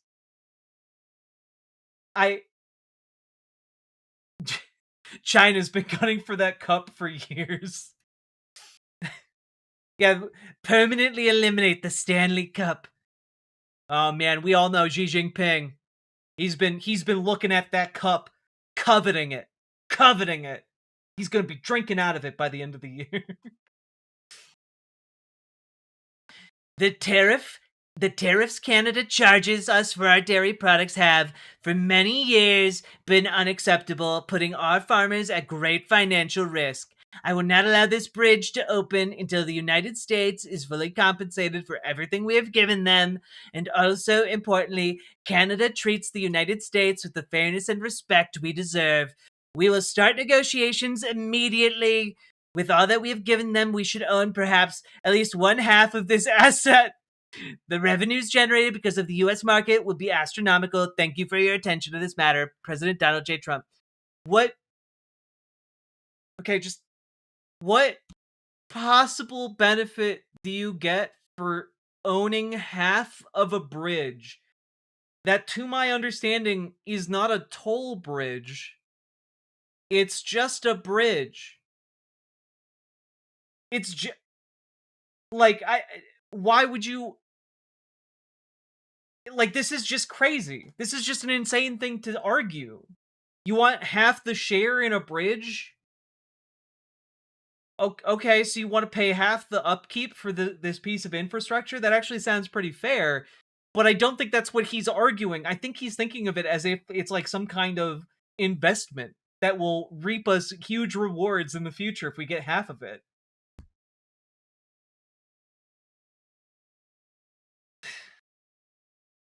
Master Negotiator 5D chess. Yeah, no kidding. Now, I will also point out here one last thing. That Donald Trump knows that he is not coming off well towards his base. I saw polling earlier today. Let me see if I can pull it up real quick.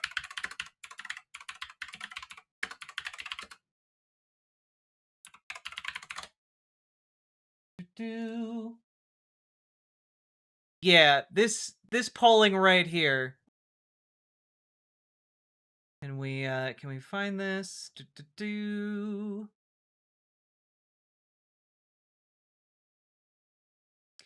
Yeah. We have a comparison to more than last year in this. We don't have a comparison to more than last year. Well, this'll do. So Pew Research came out with new polling earlier today. Compared with early 2025, fewer white evangelicals now have confidence that Trump acts ethically in office. And what we're seeing is a decline, a meaningful decline in white evangelical support of Donald Trump's policies. This is insane. I want you to just take a look at this graph. Like, in the span of the past year, Donald Trump has lost 8% of white evangelicals who support all or most of his policies. Donald Trump has lost 15% of people, of white evangelicals who think that Donald Trump acts extremely or very confident. Sorry. They've lost 15% of white evangelicals who believe that Donald Trump acts extremely confidently in ethical office. God, I am off today. Wow. Lost 15% among folks who think that that he acts ethically. How is that number not zero? This is his strongest base. The caps is kind of cool. Good to see Norway showing solidarity with Minnesota. Hell yeah. I do like the red knit caps. They're cool. To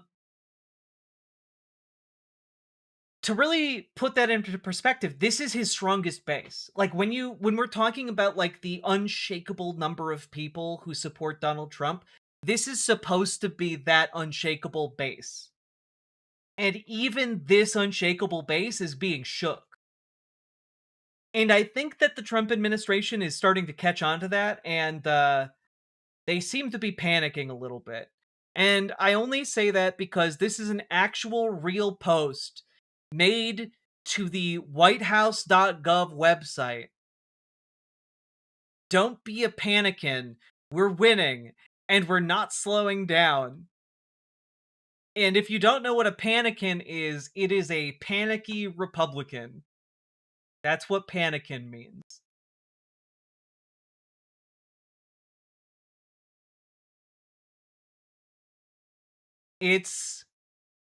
Look, you don't post something like this without things going very poorly. Under President Donald J. Trump's leadership, this administration is smashing through the chaos and destruction left by Democrats and unleashing the most aggressive pursuit of the America First agenda in history. While the fake news and radical left collude to distract, depress, and divide, they're simply lying to mask the undeniable truth. America is safer, stronger, richer, and more secure than at any point in decades. And I just have to say, like, if you have to say that, you don't believe that your base knows that, right? Like, yeah, this is like hitting the panic button. You know, we're not panicking, you're panicking. Like, most Republicans aren't sitting there thinking that we're safer and stronger and richer than we were a year ago. You know, most people aren't feeling that way in America at the moment. Sorry, the panikin button, you're right. Don't take the bait. New victories pour in daily as President Trump delivers on his promises and rebuilds the foundation for long-term success in the greatest nation on earth. Here are a few things to celebrate from just the past few days. It's literally like a newsletter. It's crazy. Like, no, guys, there's a lot you can be excited about. We know you're not excited right now, but look at all of the things we've done for you over the last few days. Stock market explodes and retirement accounts soar. Number one, saying stock market explodes doesn't really seem like the greatest thing. God, I didn't mean to click on anything there. But oh wow, all-time high in the stock market. Good thing most Americans don't own stocks, huh? Most Americans experience no benefit from the stock market doing well. Congrats. ICE hammers criminal illegals. And it's just like, ICE arrested 650 illegals in West Virginia In Minnesota, Operation Metro Surge has already taken over 4,000 illegal criminal illegals off the streets, and it's not stopping. Oh, that's really interesting. I guess we'll have to take a look back at all of the ICE drawdown in Minneapolis stories that the media has been running and talk about how they're bullshit, but we'll do that later in today's show. And I'll just mention something here, which is that you can't believe anything that they say through their official lines of communication. You cannot believe a single word of what they say when it comes to immigration arrests. Specifically because an arrest does not equate to a deportation. And it does not equate to be like someone being held in detention, because a lot of the people they're arresting and taking off the streets are in fact US citizens. A lot of the people that they are detaining get released because they were illegally arrested in the first place. And in fact, these people had a legal reason to be here, a legal justification for being here. And so these numbers are hilariously padded, by the way. But I also just want to point out, like, 4,000 is the number that they're touting for Minnesota. Stephen Miller wanted 3,000, like, detained and deported per day. No, wait, was it 3,000 per day? 3,000 per month, sorry. They've been here for several months. It's been multiple months that ICE has been here. God. Misspeaking while doing a show is just the best feeling. Ending the barbaric mutilation of kids.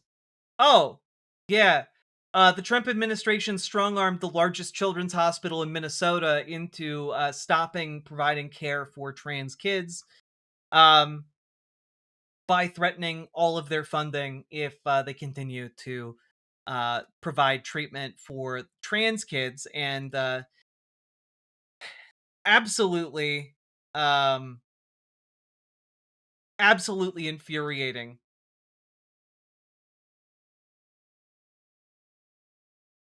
that they caved in and still have the audacity to talk about how they provide life-saving care to all kids, because very clearly they don't.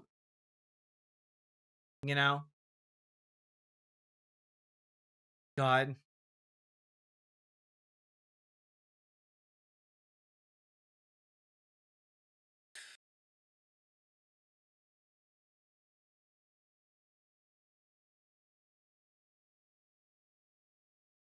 And, like, the other thing that they list here is like, oh, well, the American Society of Plastic Surgeons came out to oppose genital surgeries for children.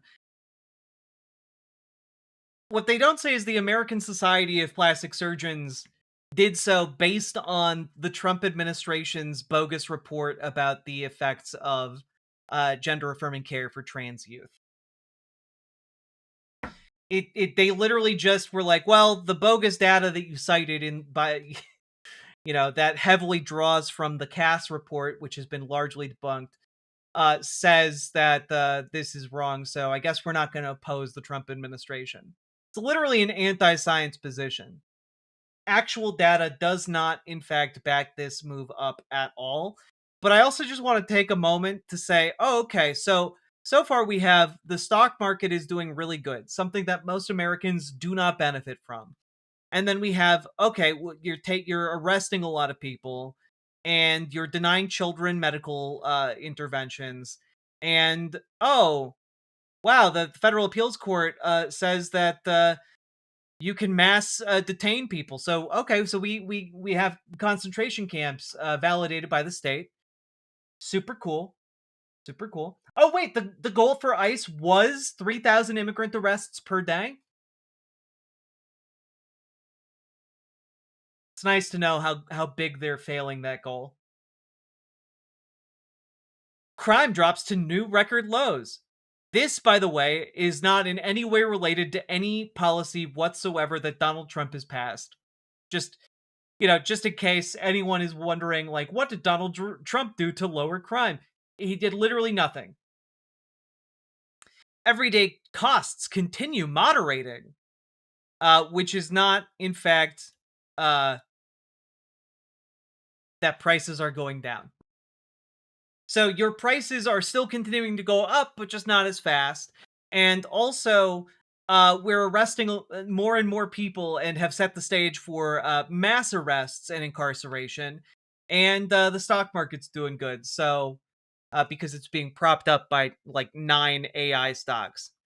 But, sure, everything's going great in Trump's America. Don't be a panikin. It's just, like, none of this in any way helps any single person, Republican or Democrat, in this country whatsoever. It doesn't help you. Having, 650 folks rounded up by ICE in West Virginia does not, in fact, bring the coal mine back. It doesn't bring the factory back. It doesn't bring your small town in West Virginia back from the brink of destruction. Life is going to keep on going as things get more expensive and more people move out to the big city. Like, it is not, in fact, getting better for you. In fact, everything in this letter to the American people is actually about how life is getting worse for you. Because now we have a federal government that is going around looking for people to mass round up and looking for places to build mass detention centers to operate as concentration camps. And I guess, oh wow, they're generating new jobs.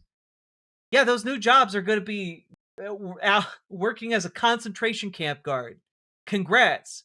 Maybe that will save your small coal mining town. I doubt it. But I don't think that's generally what people have in mind when they think of bringing the economy back to life in the overlooked parts of America. It's just, this is where we're at. Like, the Republican Party knows it is so cooked that this is the best they can offer. It's genuinely pathetic. And I think as time goes by, more and more people are getting angry as hell. And even the conservatives who were previously MAGA, I think a lot of them are contemplating staying home in any of the elections that are coming up. And I think we're seeing that when it comes to a lot of the special elections, where we're seeing these, 30, 40 point swings in some cases. It is insane what we're seeing. So, all that being said, I think that Donald Trump is not having a good week here. And it's only Monday. Anyway, what do you think let me know what you think in the comments. Hit the like button, subscribe. And folks, we need to get organized because we need to fight back against this. We need to actually fight back against this, not just in the Republican Party, in the general election. We need to fight back against this in the primaries within the Democratic Party, because there is a certain subset of Democrats that is perfectly content to allow Donald Trump to steamroll every single norm we have up to the point of fascism, and maybe a little bit beyond that, if it means that they think they can get like one extra point in the election. And we need folks who are going to be dedicated to making things better, not making things worse, even if it is convenient for them politically. So, folks, join your local Dems, radicalize them to more progressive policies, and also join your local DSA and make them more effective, okay? We got folks in this community who can help you do that. Join our Discord, reach out to Dragonfly for help with your Dems, reach out to Gamergy for help with your DSA. And also, folks, check out ImogeneOlivia.com, gender euphoric lingerie designed from the ground up for trans femmes, tested on cis men, cis women, non-binary folks. Folks love it. It is non-tucking lingerie. Check it out. Link should be down in the doobly-doo. And let's keep on going.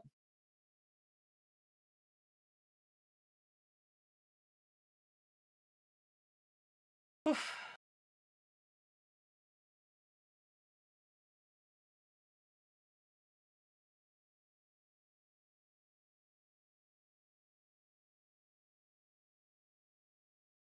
Chuck Thago Delinda est. Indeed.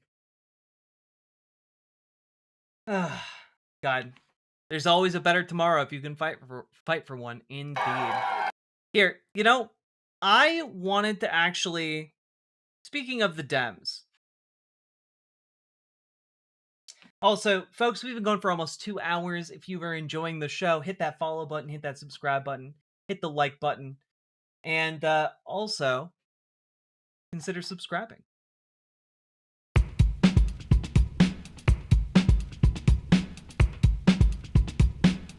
Go, go, go. Click the button, click the button, click the button, click the goddamn button, click the button, click the button, click the button, click the goddamn button, click the button, click the button, click the button, click the goddamn button, click the button, click the button, click the button, click the goddamn button, click the button, click the button, click the button, click the goddamn button, click the button, click the button, click the button, click the goddamn button, click the button, click the button, click the button, click the goddamn button, click the button, click the button, click the button, click the goddamn button, click button, click button, click Hell yeah! All right. Let's see, where we at with likes on the stream? As much as I don't want to become part of the I couldn't understand Bad Bunny group, I'm pretty fluent in Spanish and his mic was so close to his mouth. I am slightly fluent in Spanish. I'm extremely rusty. But I have an audio processing issue, and like it makes it really hard for me to parse lyrics, even if they're in English. Yeah, it was really hard to understand. The second time I watched it, I got a bit more out of it. It was really fucking cool. I wanted to hear more of his Spanish. Yeah. There were a lot of really cool touches in that halftime show. It's not just me. Hell yeah. Also, Sake Tanuki, thank you for the 10 gifted tier 1 subs. Very much appreciated. Also, folks, I'm looking at the stream. We got 350 some people watching right now, but only 192 likes on YouTube. I think we can hit 250. I think we can do it. I believe it. His performance made me feel loved. Hell yeah. Also, it made me so fucking mad today to start reading the think pieces that like the Washington Post wrote about it, about how like, oh, it wasn't people went in expecting politics and they didn't get anything, and I'm like, are you fucking kidding me? The set for that halftime show was a literal goddamn plantation. What? What? What are you talking about? It was extraordinarily political. They had like the domino guys. They had like the bodega lady. They had like, it was crazy how political it was. It was like a tour of a lot of the places that Puerto Rican folk would be familiar with here in the United States. Media literacy is gone. Yeah, like in New York City, all right, in New York City, like a lot of the Puerto Rican neighborhoods would have domino guys. Have you visited reddit.com/Superbowl? I have not visited reddit.com/Superbowl. What is this? Page not found. So I've still not visited it. But thank you for the 2 tier 1 subs.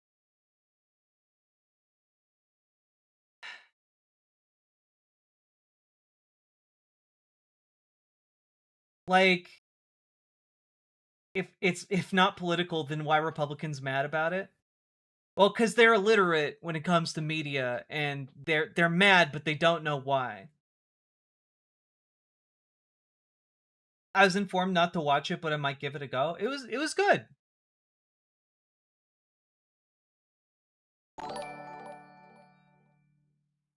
Reddit.com/r/Super Bowl. Okay, I do really like it. It's a bunch of it's a bunch of owls. This is delightful. I'm gonna show it. Look at all these owls. They're owl posting. A ferruginous pygmy owl in Mayan Riviera, Mexico. Delightful. Look at him. He's so angry. Hell yeah. They really are superb owls. Thank you for sharing that, Sake. It's jam-packed with symbolism. Yeah, like, I don't know how you can argue it's not political when, like, literally it used the set to communicate the plight of the people of Puerto Rico. Like, he literally flew, like, the Puerto Rican independence flag. Like, I don't know. Like, it was genuinely beautiful.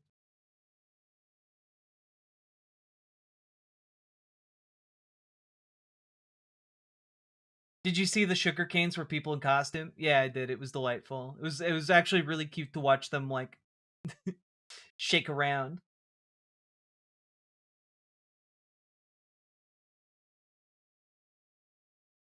Literally cried watching it. Yeah, they even had the little frog guy. They had the little frog guy.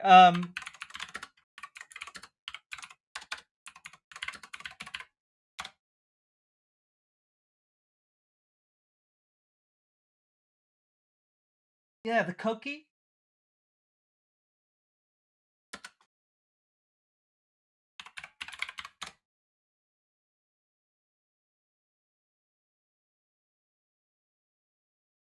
It's like, it's just a little guy.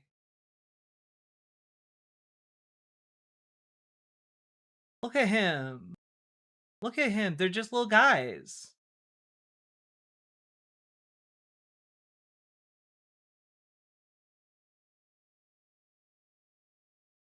A miniature tree frog known as the national symbol of Puerto Rico. They had a little, the little frog symbol guy that you saw wearing shoes during one portion of the show. That was a cookie.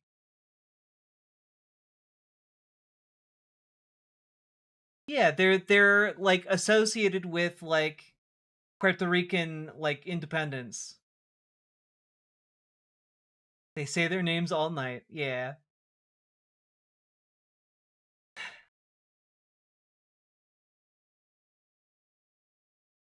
That was the frog on the screen? Yeah, exactly.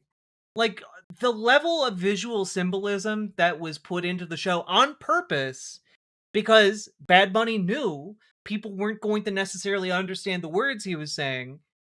Like, the visual symbolism had to be really strong, and I think he fucking nailed it.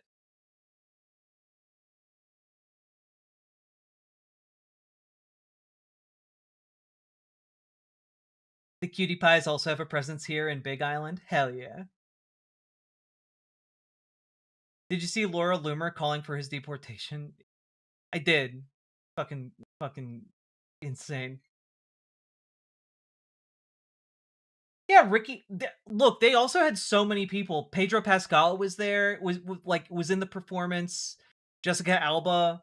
Ricky Martin sang a song titled oh god.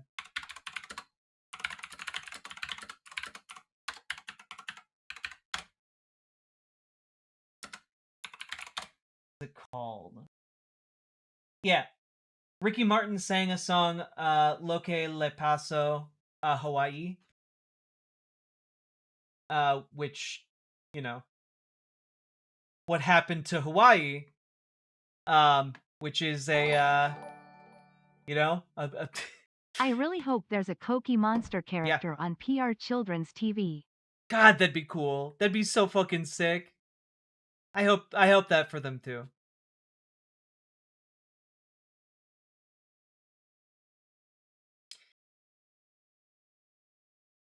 Ricky Martin's still going. Yeah, Lady Gaga sang a song.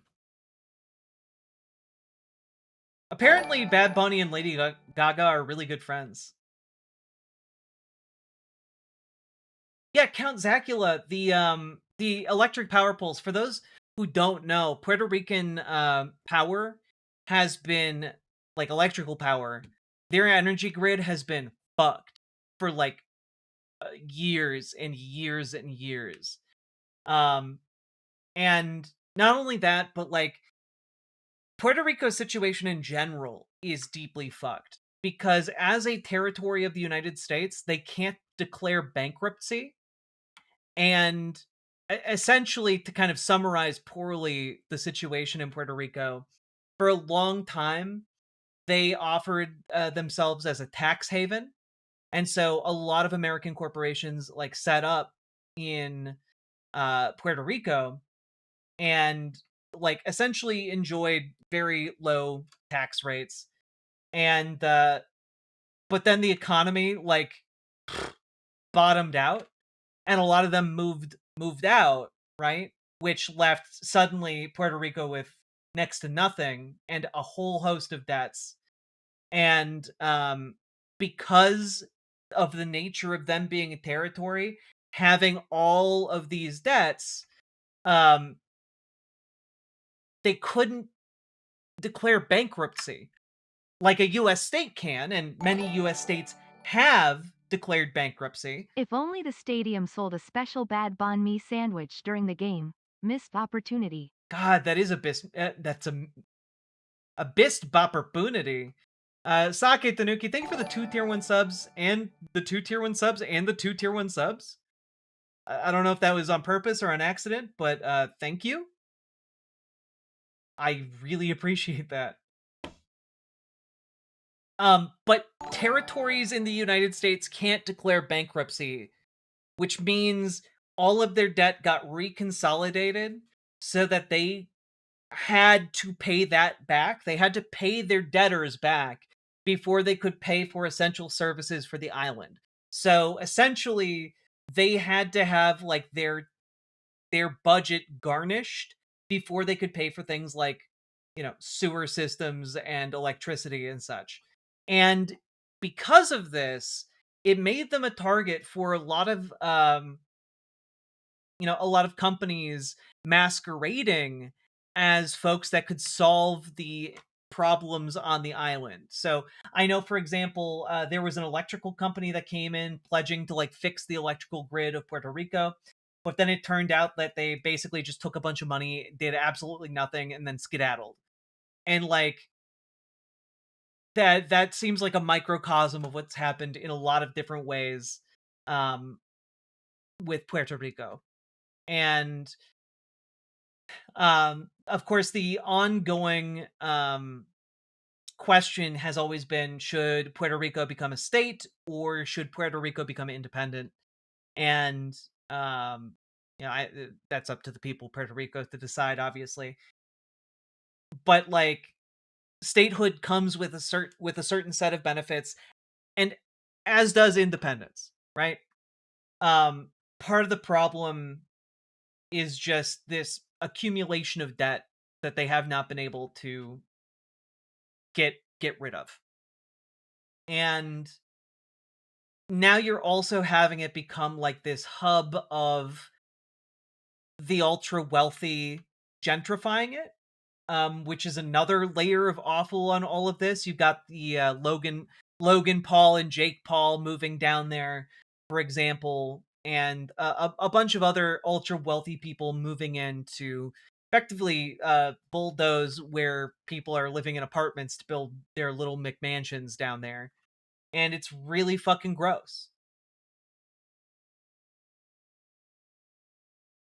There are a lot of really big problems down there. And Jesus, that's psychotic. Yes, it is. If not colonialism, why colonialism shaped? Indeed.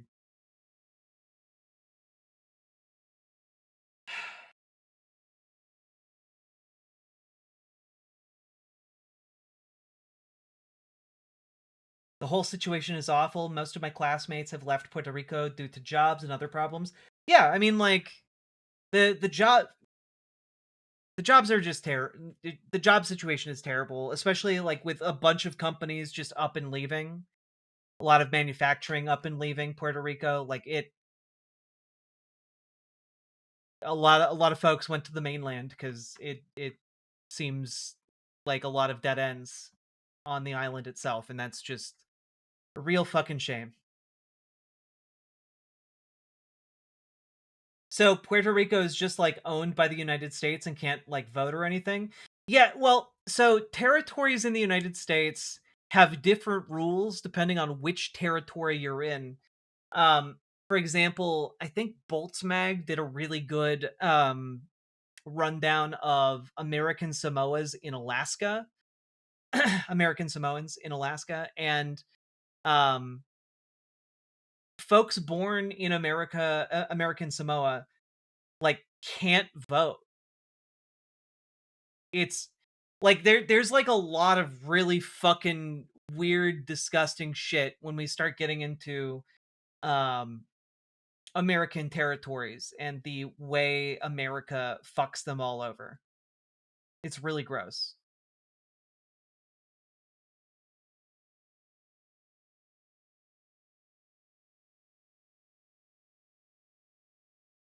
Since the hurricane during Donald's first administration. I mean, no. Puerto Rico has been having problems with their power grid even before the hurricane that hit during Trump's first admin. Like it's been a recurring problem. The hurricanes have only made it worse.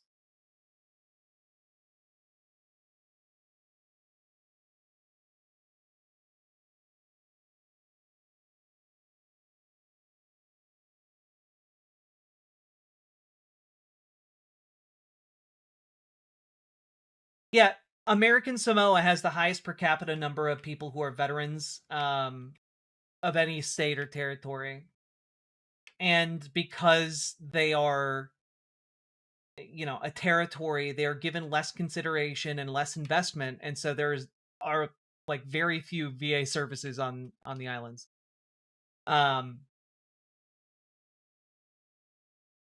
So American territories are basically like halfway part of America and in this weird limbo. That's so weird. Why not just make them states? Because that would then affect the Senate, right? Because every state gets 2 seats in the Senate, and Republicans have crunched those numbers and don't like it, number one.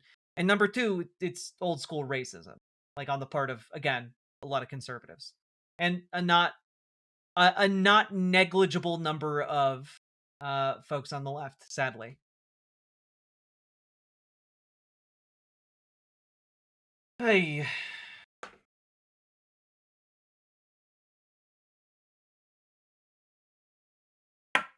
So there you have it, folks.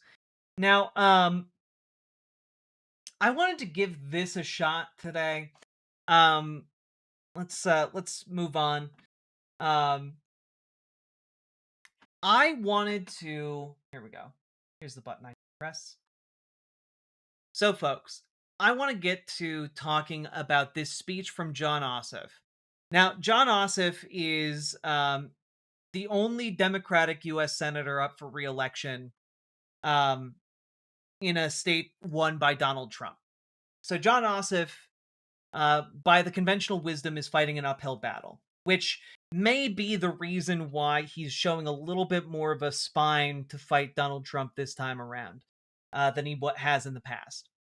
And let's just we'll take a listen to this. If we get bored, we'll stop. But I heard really good things about this speech that he delivered a couple days ago, and some of the excerpts were intriguing to me. So let's check it out. Atlanta! Down in Georgia, baby. First of all, thank you to Elise Wade for that kind introduction. Give it up to Elise. Thank you, Elise.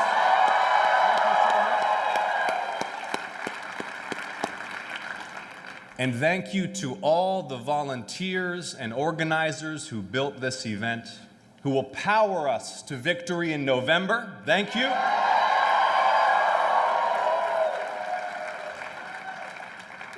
Now, would every veteran, every military service member, every military spouse, please raise your hand and hold it high and be honored by all of us here today. Thank you so much for your service. Thank you.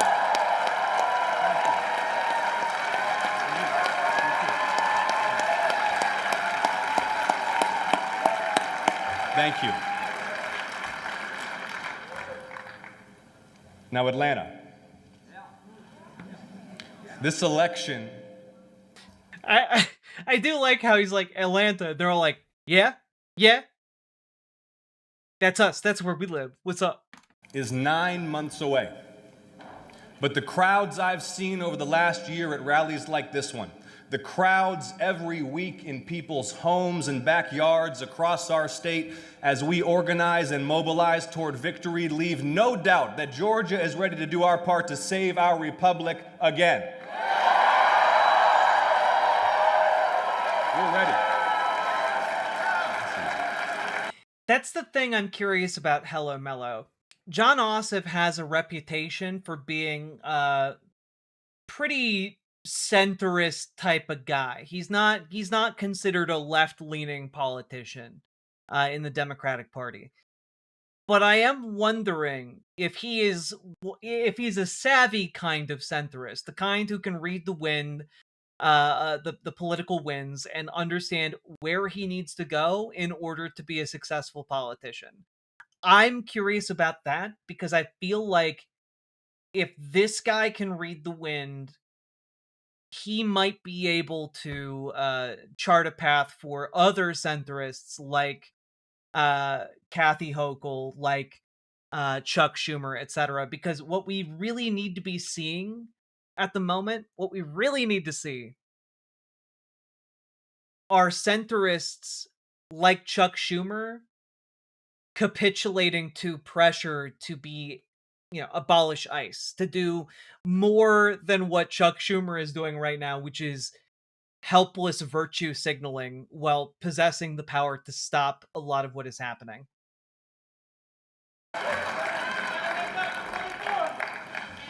Now, many of you are here because you just can't stand what's being done to our country. You're seeing what I'm seeing, right? The president posting about the Obamas like a Klansman at 1 a.m.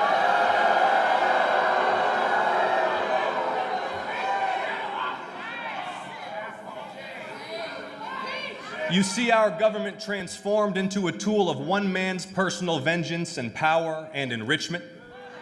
I'm not gonna lie, calling Donald Trump a Klansman in like the first minute of his speech, I like that. I'm not gonna lie. You see the president and his family rake in billions while Americans struggle to make ends meet. You see prices going up while jobs are getting harder to find. You see millions lose insurance and local hospitals shut services while the rich get tax cuts. Yeah, he stole it from me, that's true. You see masked federal take it up with agents him kicking next time I see down him. doors without so much as a warrant from a judge, dragging Americans out of their homes without cause, demanding papers at police checkpoints, assaulting and even killing Americans with impunity from the very top. Schumer is electorally safe, yeah. But are other centrists like Jon Ossoff?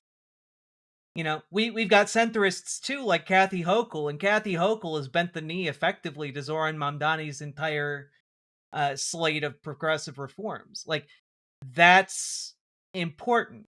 And seeing which way the wind is blowing for folks like Jon Ossoff, someone who is not as safe as Chuck Schumer, it's important.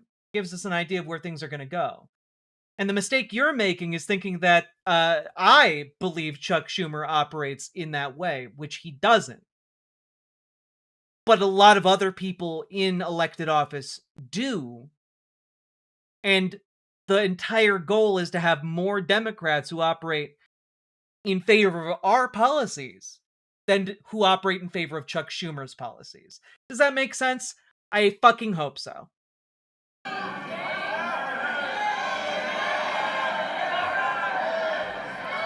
You see, the American government immediately slander the citizens it kills as terrorists. You see prison camps growing and full of children. More and more of your neighbors carry their passports to the store in case they're detained based on their accent or the color of their skin. The Justice Department and now even our intelligence agencies are openly politicized and turned against the president's enemies.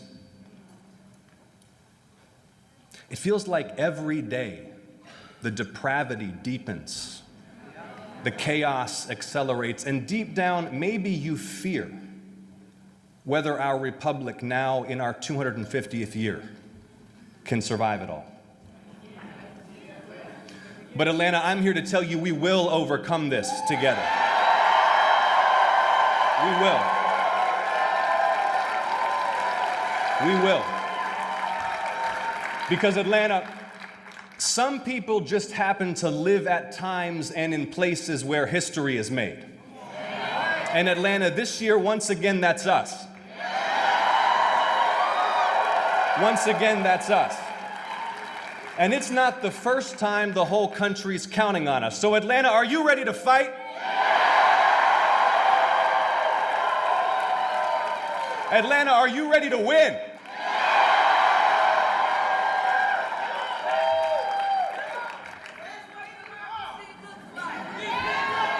There you go. This is what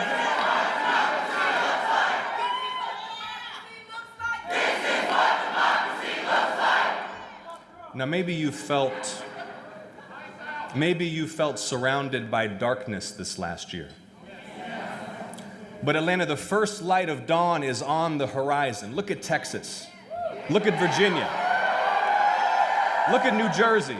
Look here in Georgia. Look here in Georgia, where Democrats just won 2 statewide races by 25 points. Look at Minneapolis, where they organized to protect children from being kidnapped at school, where tens of thousands marched in protest, where nonviolent civil disobedience forced the tyrant to retreat.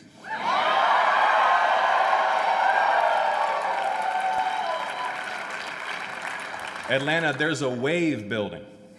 And come November, the people who have been looting this country and desecrating our values are going to feel it.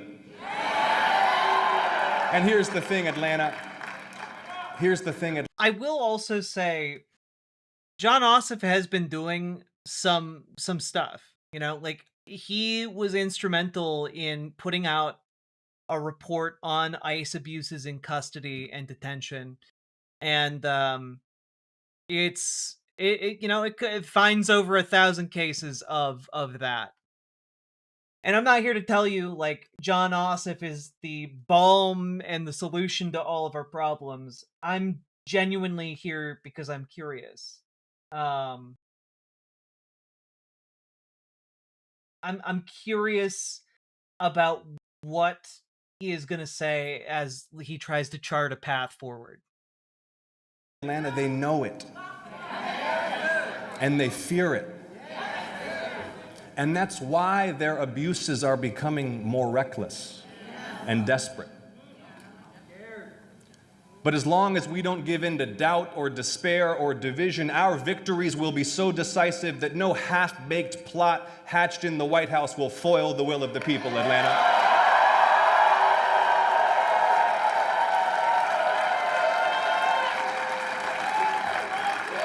The power of the presidency is nothing compared to the power of the American people.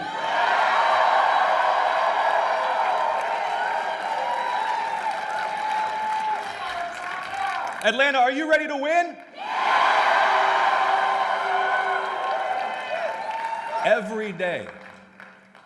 Every day our wave grows taller, our tent grows bigger. All across Georgia, more and more people of every background and belief reject the chaos and corruption. It's not just Democrats and independents. Republicans take me aside or they call me on the phone. They tell me they're afraid of where this president has taken us and they don't want it to go on. They tell me they're voting for a Democrat for the first time.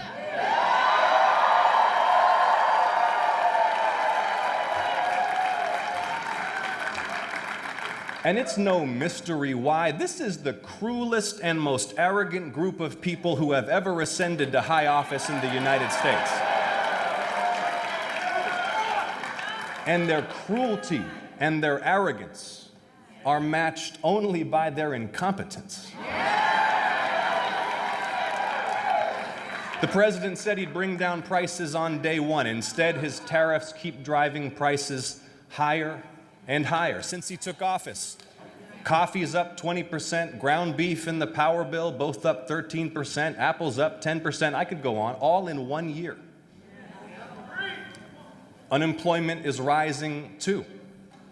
Listen to this. American manufacturing jobs have shrunk nearly every single month since Trump rolled out his tariffs. Last month, more Americans lost their jobs than any January in 17 years.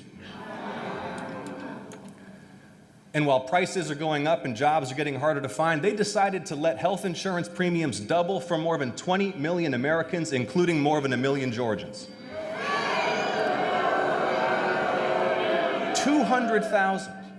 200,000 Georgians have already lost their insurance. I heard from a woman in her early 60s who waits tables for a living. She's fighting cancer. She told me she was going to lose her health coverage in the middle of chemotherapy. In the middle of chemotherapy. Now, you remember, we were told that MAGA was for working class Americans. You remember that? But this is a government of, by, and for the ultra-rich. It is the wealthiest cabinet ever. This is the Epstein class ruling our country. Damn. He is speaking like Obama. You know, he's got the cadence down, almost like a preacher type. You know, and you know that was. Obama had terrible policy positions and did terrible things as president, but he did have the whole speaking thing down. And I absolutely think that it is a great step forward that we have people openly attacking Donald Trump as an agent of the Epstein class. As an agent of the ultra wealthy and the ultra powerful. I mean, this is a guy who cut $1 trillion from Medicaid, a service that provides healthcare for the poorest and like most disadvantaged folk in the entire country, in order to give that $1 trillion to the wealthiest people in the form of tax cuts, and cut a bunch of everything else that support everyday working folk in order to fund the ICE expansion. It is absolutely beyond the pale disgusting. And so President Ossoff, I would not go so far. I want to hear what his policy positions are. What I'm seeing right now is excellent attack avenues, but I'm hearing very little on what he wants to do specifically. As far as I know, despite the fact that he was instrumental in an investigation that uncovered over 1,000 abuses of folks in ICE detention that effectively amount to torture, he has not yet called for ICE to be abolished, which is, I think, a huge failure of the moment. But that being said,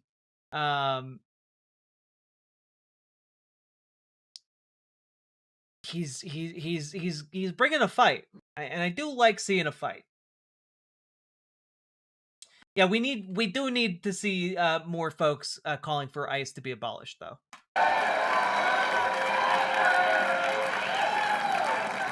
They are the elites they pretend to hate. So prices are up, jobs are going away, Medicaid and school lunches are slashed, nursing homes are getting defunded. If you're Steve Bannon, and your pitch Your pitch was Trump for the forgotten man and woman. How do you sell any of this? Trump was supposed to fight for the working class. Instead, he's literally closing rural clinics and hospitals to cut taxes for George Soros and Elon Musk. He was supposed to end the globalist world police foreign policy. Instead, we're doing war for oil and nation building again and threatening to conquer Greenland. He was supposed to drain the swamp.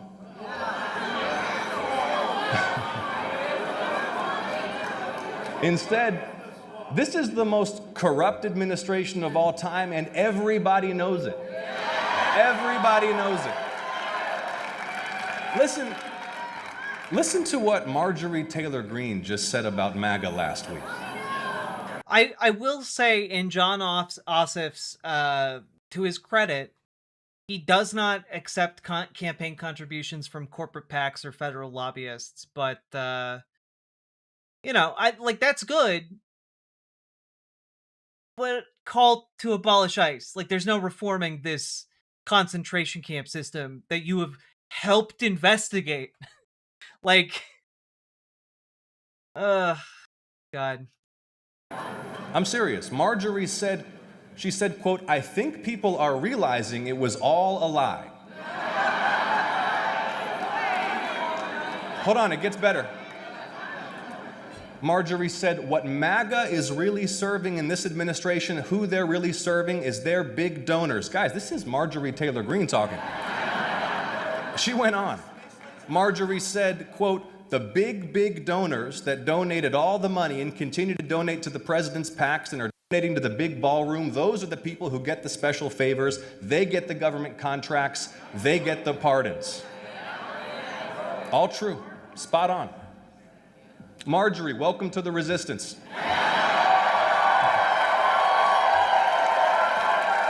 It's a big tent. I think never in the history of corruption has so little effort gone into... Yeah, we really don't need to invite Marjorie Taylor Greene in, even as a kind of a wink and a nudge kind of joke, a tongue-in-cheek statement. We really don't need to do that, though. Hiding so much graft. There's the pardon factory. They're running out of DOJ donors and political allies straight to the front of the line. And then, of course, the president and his family's net worth has increased by billions since he took office. The president and his sons have been very busy taking money from foreign governments and foreign interests. There's Sheikh Tahnoun, national security advisor in the United Arab Emirates, who deposited $2 billion in Trump's crypto firm just after the administration granted his government access to the most sensitive American AI chips. Yep. There's Justin Sun, the Chinese crypto titan, under investigation by the SEC, who bought tens of millions of dollars of Trump coins just before that SEC investigation went away.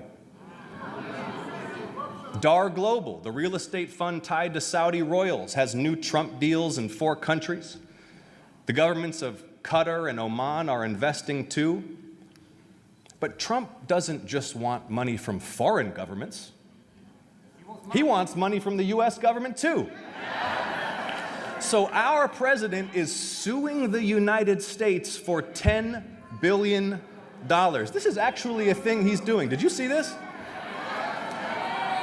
And if you're thinking, wait a minute, isn't that our tax dollars? The answer is yes. It is our tax dollars. Of course, the president isn't just looking out for himself. He's helping his friends and allies. Have you ever heard of a drug lord named Juan Orlando Hernandez? It's a wild story, because he used to be the president of Honduras. But a couple years ago, a federal judge here in the United States sentenced him to 45 years for conspiring to traffic hundreds of tons of cocaine into the United States. He had taken millions from the Sinaloa cartel and used the Honduran army and police to help them run drugs to America. And then Donald Trump pardoned him.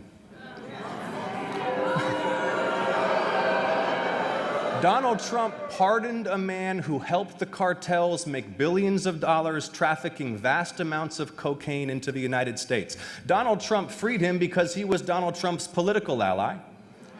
Part of the Epstein class, huh? And because this guy sent a 4-page letter to Trump saying he was a better president than Biden.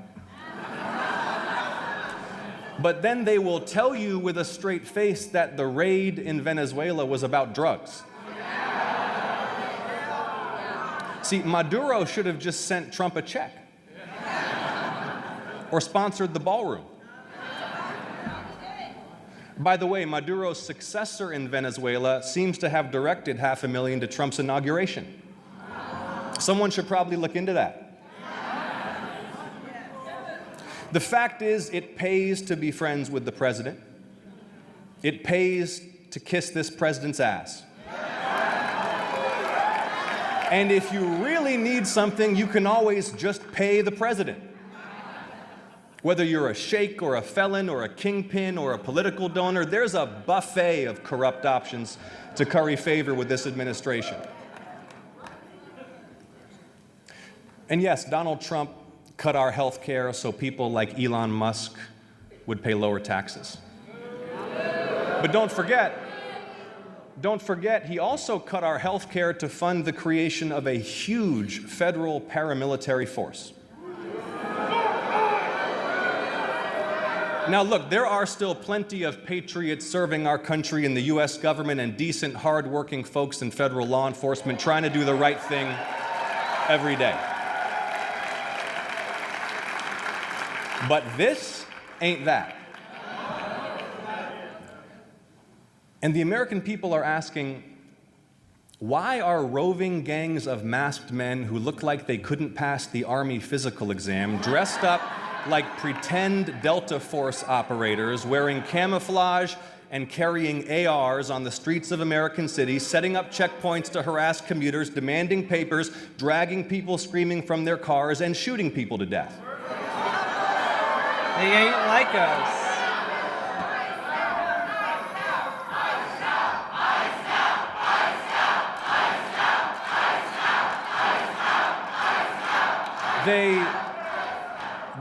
Again, his rhetoric is so good. I want to know, implicitly he's setting himself up as the guy who is against all of these things, obviously, right? Like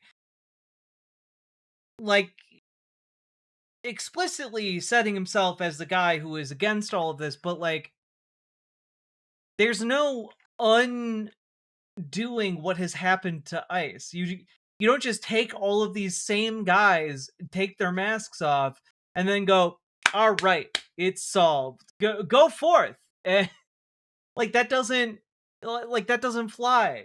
I live in Minneapolis, the same place he was glazing earlier, and I can tell you, folks here do not want to save anything related to ICE. ICE should be burned to the ground politically. It should not exist anymore.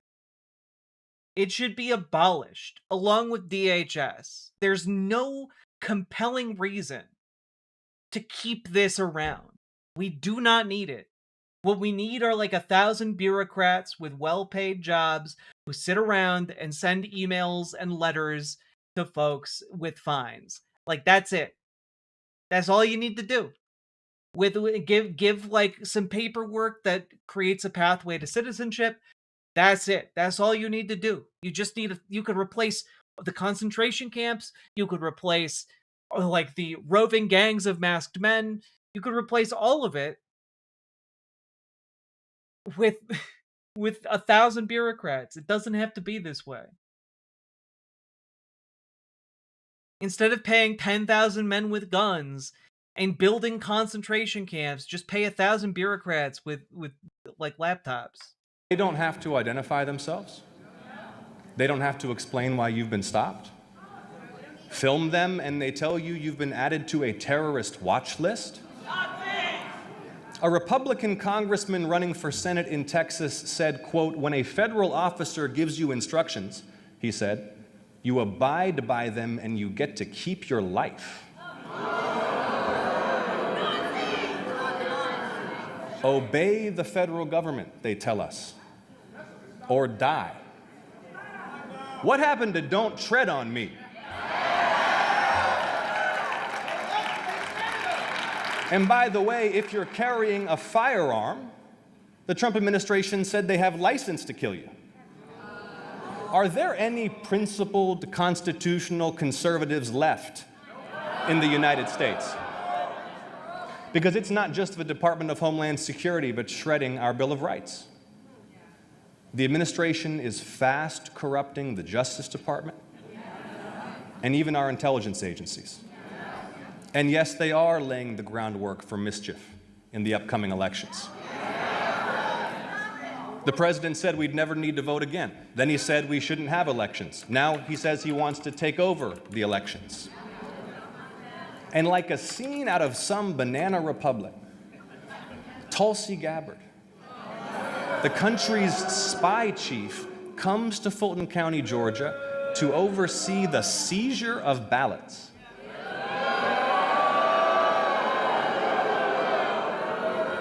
Your ballots.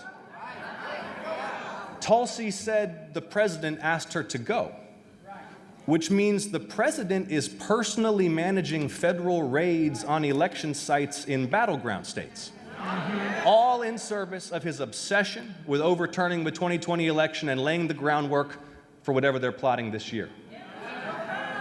But they made a big mistake, Atlanta.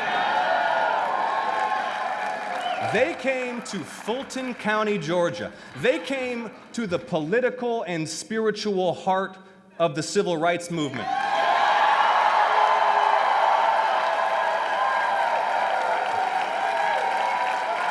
They came to the doorstep of John Lewis's congressional district.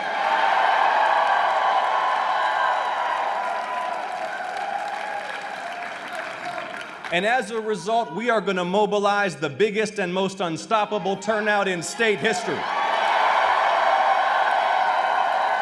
Are you ready to vote, Atlanta? Say vote. Say vote.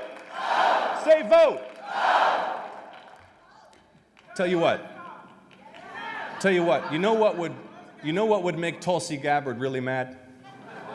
Are you ready to take your first action right now, all of us together, to get out the vote? Are you ready? Okay, listen. I want you to take out your phones. We're going to do this together. If you're looking for something to do, this is something we can do right now. I want you to take out your phones. You got them? Hold them up. Let me see them. All right. New text message.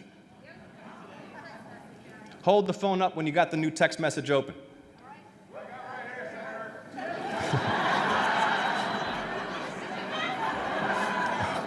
Okay, listen. You are going to text JOIN to 51015. I'll tell you again.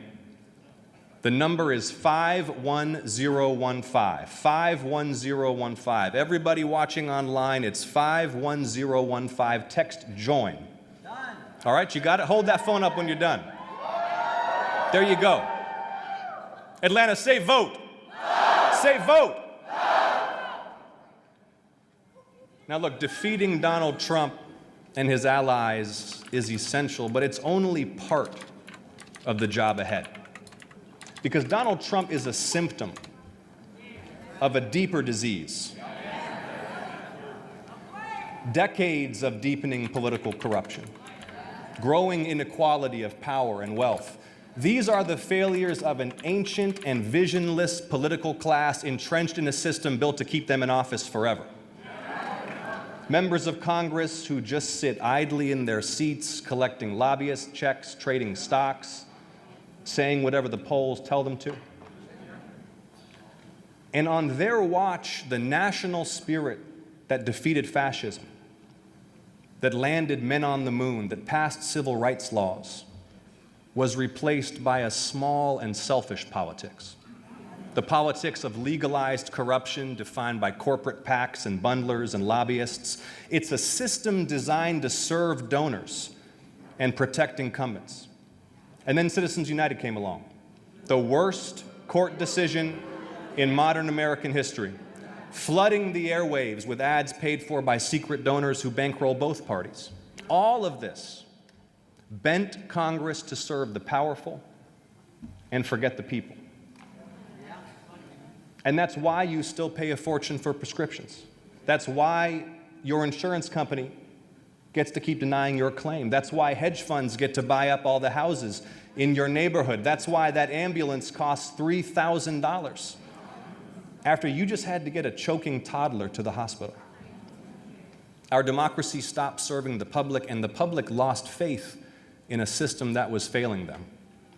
And I guess, like, this is ultimately, like, what he's putting forward here. If he's not going to talk about, at least in this speech, what he is actually running for, like what positions he is going to adopt, what he is going to do, what policies he will champion.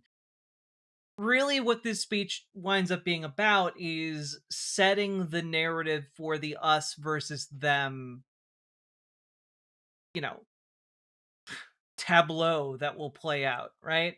What we're gonna see is that he is specifically trying to set up himself as a champion of the working folk who is going to take on the Washington elites, the Epstein class, specifically the Donald Trumps, right? And like, that's not a bad strategy. It's just, and frankly, it's probably going to work out for him in this particular case. I just, his track record is not that impressive. I wish he would just say abolish ICE. We're not going to get that from a lot of the folks that we would want to say it, unfortunately. A lot of them are too scared. But it doesn't have to be this way. It doesn't have to be this way. Everywhere I go across our state, people tell me they are desperate for change and for new ideas. The South Georgia farmer whose costs rise and earnings fall each year, whose kids have left the family farm, who's still waiting for federal aid long after the storm. The student working through college who still needs food stamps to make rent, whose conscience can't stand their tax dollars being used to lock up immigrant children here at home or kill innocent children in the Middle East. The young couple expecting their first child who wonder how they'll afford a crib and a stroller, let alone a first home. And their health insurance just went up $1,000 a month. There are so many problems we should be solving together. Guaranteeing all Americans great health insurance and great health care no matter our wealth. Unleashing an affordable housing boom, saving our family farms, making America the world's human rights leader. It should excite us to imagine what's possible. But none of us will be possible if we forget what America stands for. See, Donald Trump, J.D. Vance, Stephen Miller, they offer a small, closed, menacing vision of America defined by fear and scarcity and exclusion. They imitate the blood and soil rhetoric of history's worst regimes. Immigrants, Donald Trump says, are poisoning the blood of our country. Those are the kinds of words used by the most dangerous men in history. I listened to a speech a few months back by a senator from Missouri who's aligned with the president, and I think what I heard him say was that the only real Americans are those descended from the original European settlers. Now maybe he forgot the Mayflower itself was full of religious exiles fleeing persecution. But our heritage isn't limited to that of the Pilgrims and those who settled the West. America's heritage includes the descendants of slaves who won liberation from slavery and Jim Crow. It includes the Creek Indians who lived in Middle Georgia for 11 centuries straight. It includes immigrants from every region and continent who arrived here fleeing persecution or seeking opportunity. Americans are not a race. We're a people. United not by ethnicity, but by shared convictions, and that is what makes us exceptional and a beacon to the world. How amazing is it that the most powerful nation on earth proclaims as its core values that all are created equal, with inalienable rights to life, liberty, and the pursuit of happiness, no matter how humble our beginnings, no matter our ancestry, no matter when we arrived on these shores. George Washington wrote in 1783, "America is open to receive not only the opulent and respectable stranger, but the oppressed and persecuted of all nations and religions." 1783. Atlanta, that's a legacy worth protecting. And I was thinking the other day, what would the founders think if they visited us today? Well, they would see that slavery had been abolished. They would see that Americans without land, and then women, and then the descendants of slaves had secured voting rights.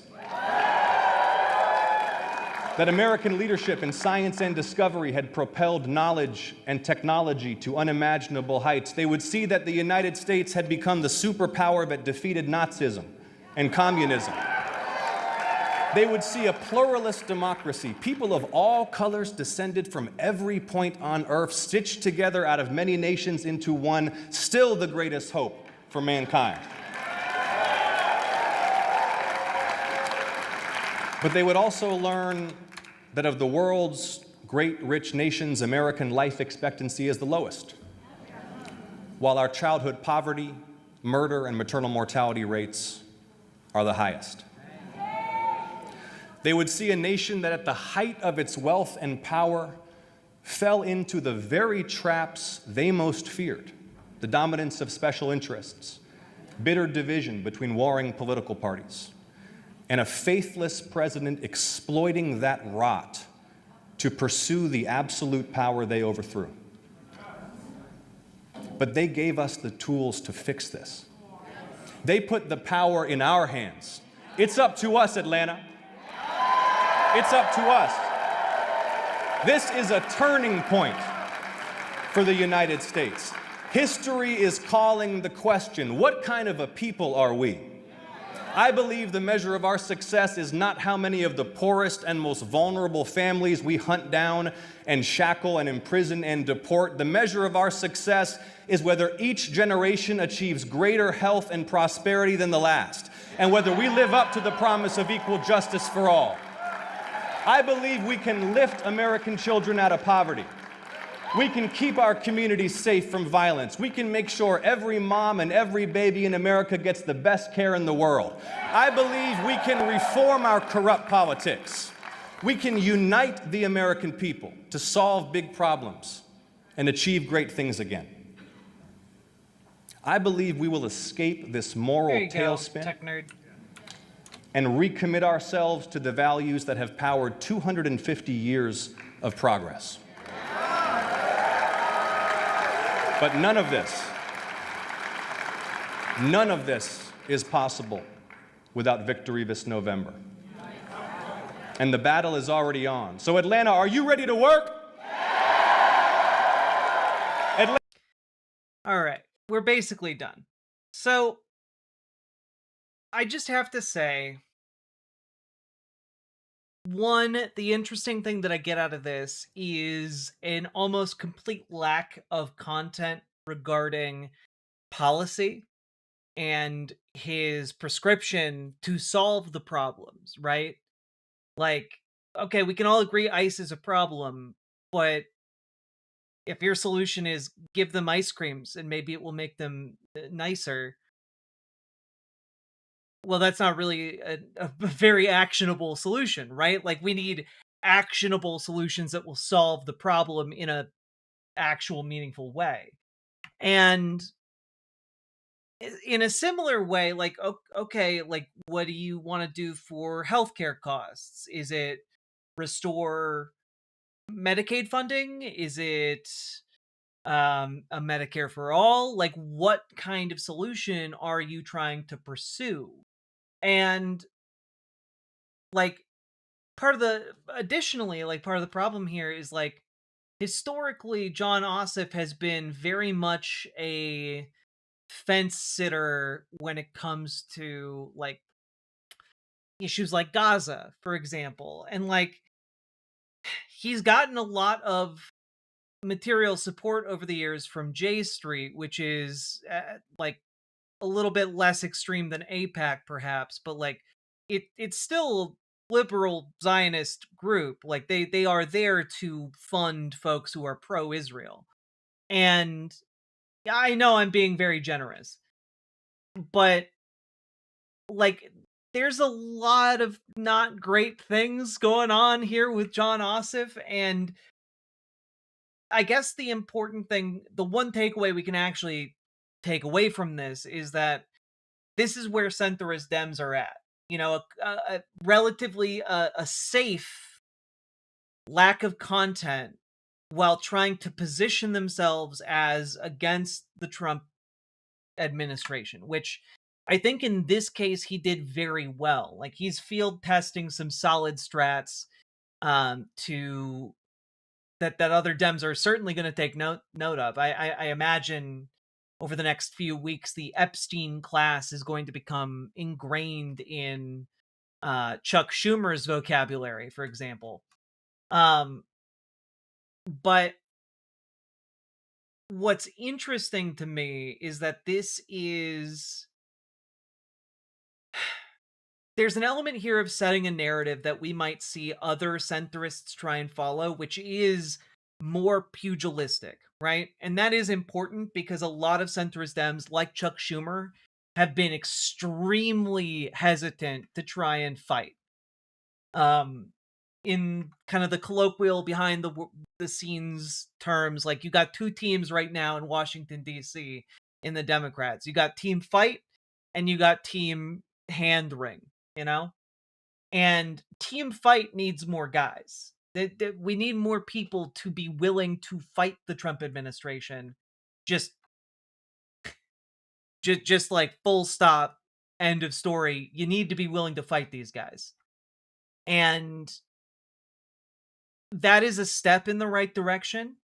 And it indicates where the pressure has brought centrist Dems. That being said, the pressure so far has been insufficient to instill actionable positions among these folks. Because presumably he thinks, like, Donald Trump meddling in Fulton County's elections is bad. What are you proposing to do about it?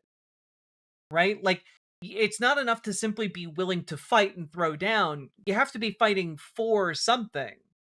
Right? And, like, because again, if you're not fighting for something in politics and you're just fighting against something, what happens when you win that fight? Well, then presumably the agenda that you have not put any time and thought into or mobilized anyone around gets to be set by someone else. You know, there is a benefit specifically for donors when no agenda is set and everyone is mobilized merely to fight. And it is that then the donors get to insert whatever policy positions folks are interested in. And by folks, I mean, you know, the folks who paid them to lobby are interested in. The companies, the bigwigs, the, dare I say it, Epstein class. And this is the thing. This is the entire danger of rhetoric that is so effective like this, that does not stake out a coherent, like, policy position in any of the venues in which he brings up. And it's that it allows for money to come in and manufacture whatever position is adopted after the fight is won. And that's really dangerous.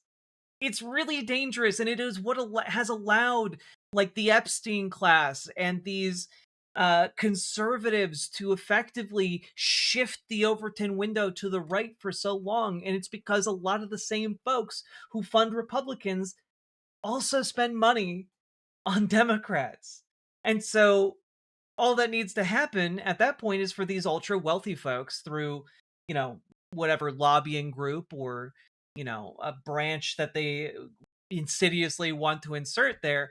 Like, all that has to happen is for them to spend some money after the fight has been won by Democrats, and voila.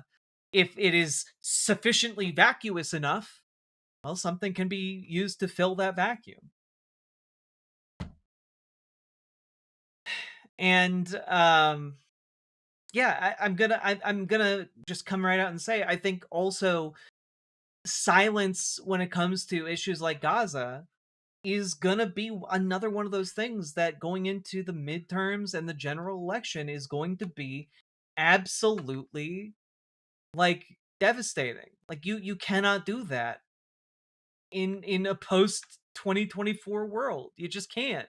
Like, as a reality, as a politician, like if you're a Democrat, you want to run on you're going to run on being silent on Gaza? Insane. I'm surprised MAGA isn't walking around with shirts that say Epstein classy or something like that. Give it time, JFO, because folks like Nick Fuentes are already selling Epstein polos. And I'm not joking. Certain conservative elements within MAGA are already pivoting to try and rehabilitate Jeffrey Epstein. I'm not kidding either. We went and found it on his website the other day. Yeah, it's really, really gross. Yeah, I think I have to be honest. I'm thinking that Ossoff might just be a more talented Newsom. Though maybe more open to wiggling towards the left. But I guess we'll have to see. My hope is that as pressure mounts, more We need to leftist get rid of any positions and trace of policies will Bush's be. legacy, so we need to push removing ICE. Absolutely, Space and Goats. Abolishing ICE is the compromise position. I guess just like we need to put more pressure on these politicians and these mainstream political figures so that they can finally plant their flag on some policy positions that are on the left. And it's gotta happen. It's gotta happen. So one of the easiest ways to do that, guys, is to get involved with your local politics, okay? So join your local Dems and radicalize them, make them more progressive, and join your local DSA and make them more effective, okay? Do both if you can. And if you need help doing it, join our Discord, reach out to Gamergy for help with your DSA, reach out to Dragonfly for help with your local Dems. And also, folks, let me know what you think about all this. It can be incredibly frustrating to listen to a speech that had like some genuinely banger lines. You know, talking about the Epstein class and painting MAGA as the party of the Epstein class. That is extremely effective and I think is going to stick. But it's frustrating hearing that and vibing with it and then having no other like policy positions really staked out except constant finger pointing of this is bad and this is bad and this is bad, but those aren't like just pointing out something is bad is not a policy position. You got to do more.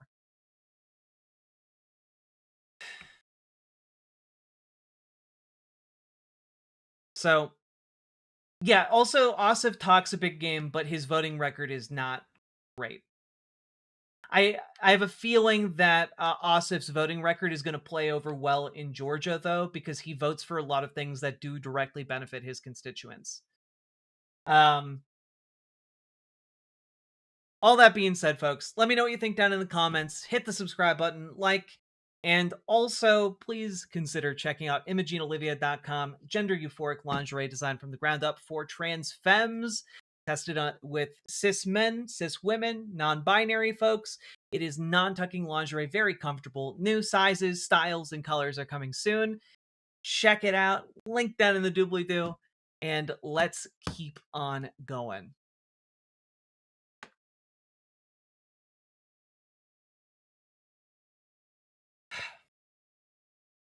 Also, Tenet Project, thank you very much for the raid. Welcome, raiders. Howdy, howdy, howdy.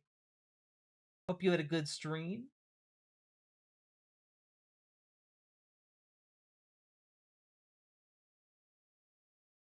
Yeah, that is kind of the thing that I felt I wanted to learn from this speech. Like, if this is what the milquetoast Dems right now are offering, that's not terrible. Like, aligning yourself with Team Fight is generally a good thing and a good sign of what we need right now, but we need more than just being willing to fight. We need to know what you want to fight for. So.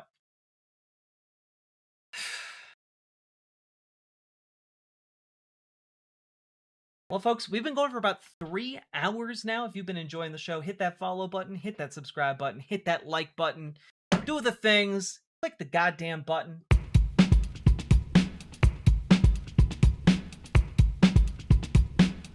Go, go, go. Click the button, click the button, click the button, click the goddamn button, click the button, click the button, click the button, click the goddamn button, click the button, click the button, click the button, click the goddamn button, click the button. Click the button, click the button, click the goddamn button, click the button, click the button, click the button, click the goddamn button, click the button, click the button, click the button, click the goddamn button, click the button, click the button, click the button, click the goddamn button, click the button, click the button, click the button, click the goddamn button, click button. So why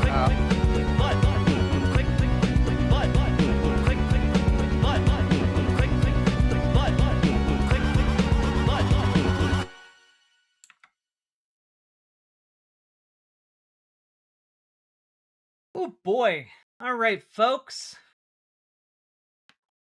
I think how I am going to structure the rest of stream, I think we're going to do a pretty sizable segment on Epstein.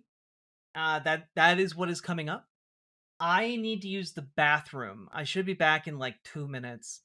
But we're gonna do Epstein, and then we're gonna see how much gas I have left in the tank to do additional segments. I have maybe one additional one I would like to get to here, if at all possible.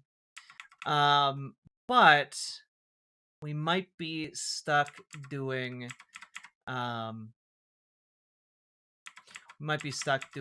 what we got here. Let me just finish refreshing these tabs. Oh god. All right. I forgot about that.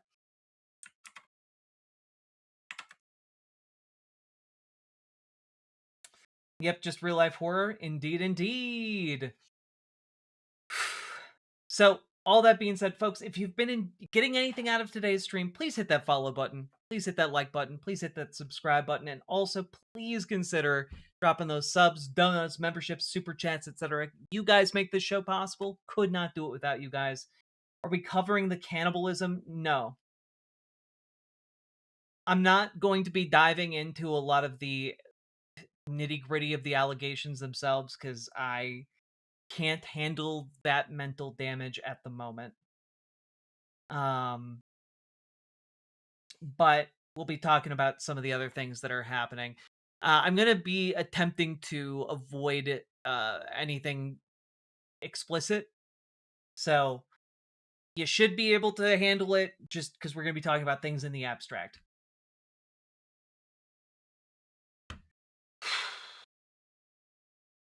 So I will be right back.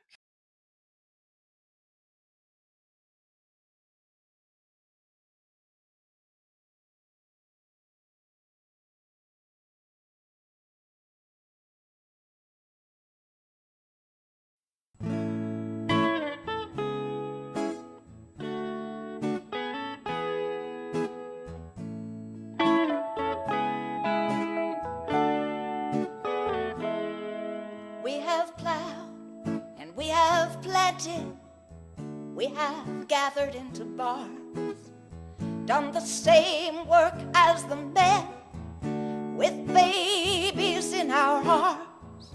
But you won't find our stories in most history books you read.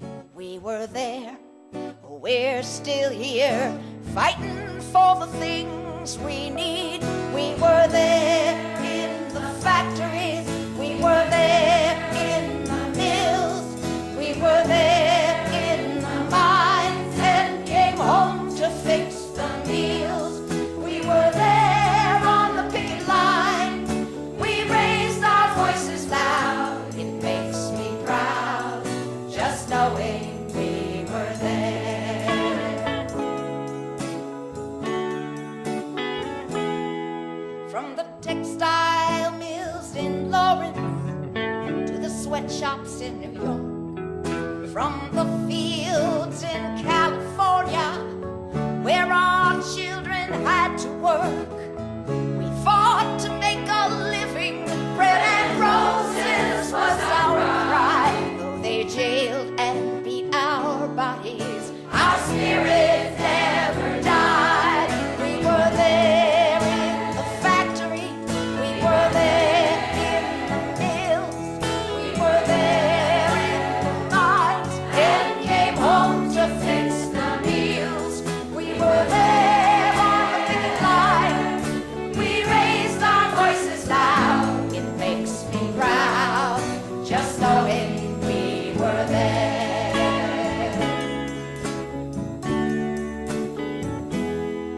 We were Polish, we were Irish, we were African and Jew, Italian and Latina, Chinese and Russian too. They tried to use our differences to split us all apart, but the pain we felt together touched the bottom of our heart. We were there in the factories, we were there in the mills, we were there in the mines, and came home to fix the meals. We were there on the picket line, we raised our voices loud. It makes me proud just knowing we were there.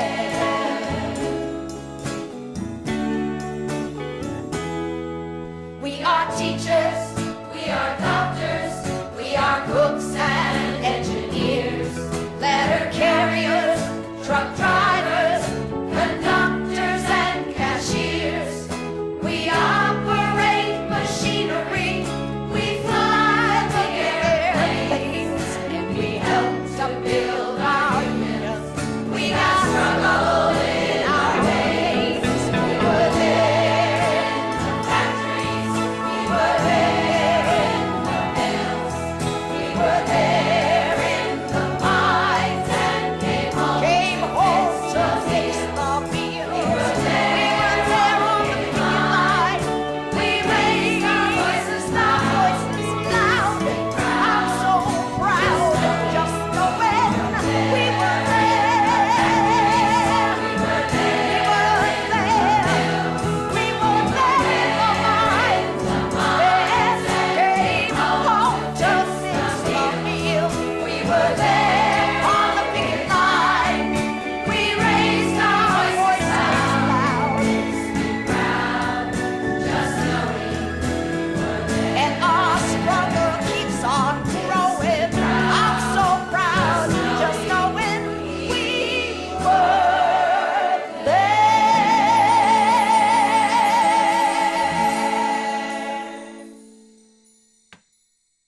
Hell yeah.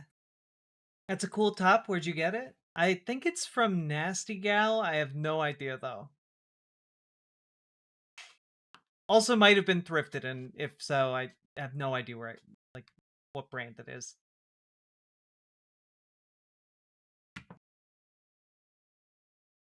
Ooh, how we doing, folks? Hello, hello, hello.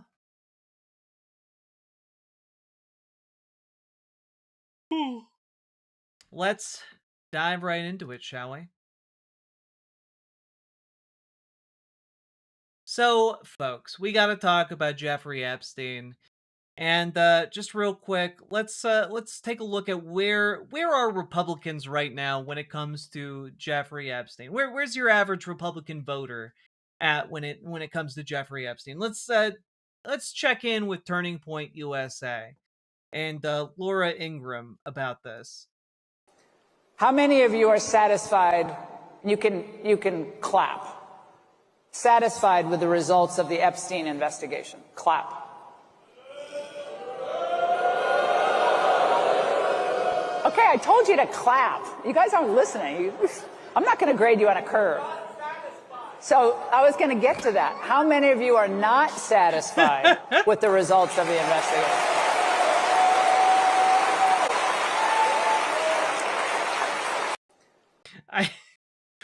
We're not satisfied, Laura. We're not satisfied. You don't understand. We're not satisfied. So just as an FYI, people are really not satisfied with what's been happening. But like, holy moly, has so much been happening. Like, Donald Trump is having just the worst week, and it's only Monday, right? Like, let's just start with the fact that what has been revealed here involves Donald Trump back in 2006 talking with the chief of police in Palm Beach about how he's so glad that Epstein is finally being caught and they're putting a stop to everything that Epstein was doing, and how Ghislaine Maxwell was evil, and like that yes, all of this is according to the chief of police himself, who in a deposition back in 2019 told investigators, told the FBI. And so, like, but he didn't report? Yeah, that's the thing, right? So he made this call in 2006. Now, let me double check something before I say something incorrect here.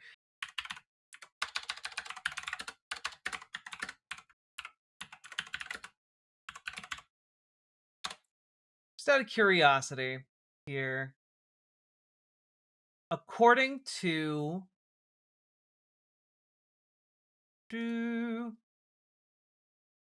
Wikipedia, we'll just go there.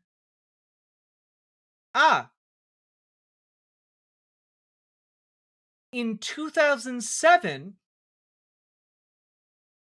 Epstein was kicked out of Mar-a-Lago. So my question here would be, if Donald Trump knew and was just so grateful that investigators were finally looking into the activities of Jeffrey Epstein and the evil Ghislaine Maxwell, why on earth did Epstein continue, again, at the word of Donald Trump, to have club access? Like, I'm sorry, the obvious answer here is that Donald Trump was implicated in all of Epstein's wrongdoing, or at least a significant portion of it. Because, y'all,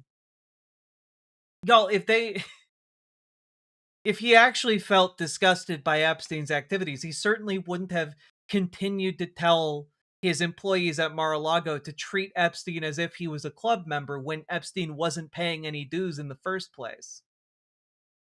That's so interesting. We all knew what Jeffrey Epstein was up to, according to Donald Trump, but he didn't report any of it to the police. Now, my read of this entire situation is effectively that Trump is trying desperately to cover his ass, to call the chief of police and to say, oh, well, look, I'm so glad you found that very evil ne'er-do-well. in my social circle. I'm so glad you're finally investigating some of the claims against him. He's so evil. And I would never be associated with anything like that. If there's anything at all I can do to help you, please let me know. Like, it is what it seems almost certain to me is that Donald Trump called to preempt any allegations against him that might come out of any investigation into Epstein. That seems to me very clearly what happened here. And, also just another interesting thing of the day here in a week of no good, very bad developments for Donald Trump. Ghislaine Maxwell is openly and publicly asking for clemency to prove Donald Trump innocent.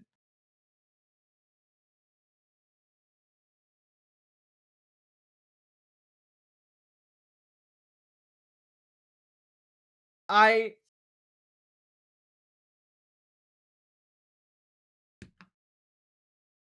it's very, like, Donald Trump's former personal lawyer, went and met with Ghislaine Maxwell, coached her off the record for like an hour or two, and then on the record had an interview where she said exactly the right things.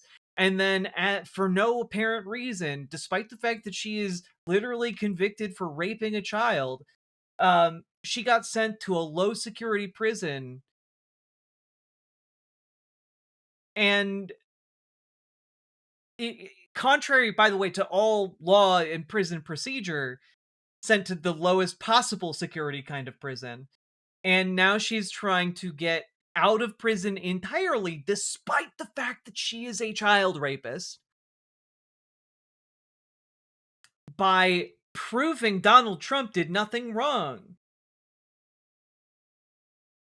And, like, what's very apparent to me is that she has been effectively fed a bunch of lines that she can say in order to try and make Donald Trump seem not implicated in all of this, when it's very clear he's implicated in all of this. He was Jeffrey Epstein's best friend during the heydays of Jeffrey Epstein's sex trafficking. Like, we all know that.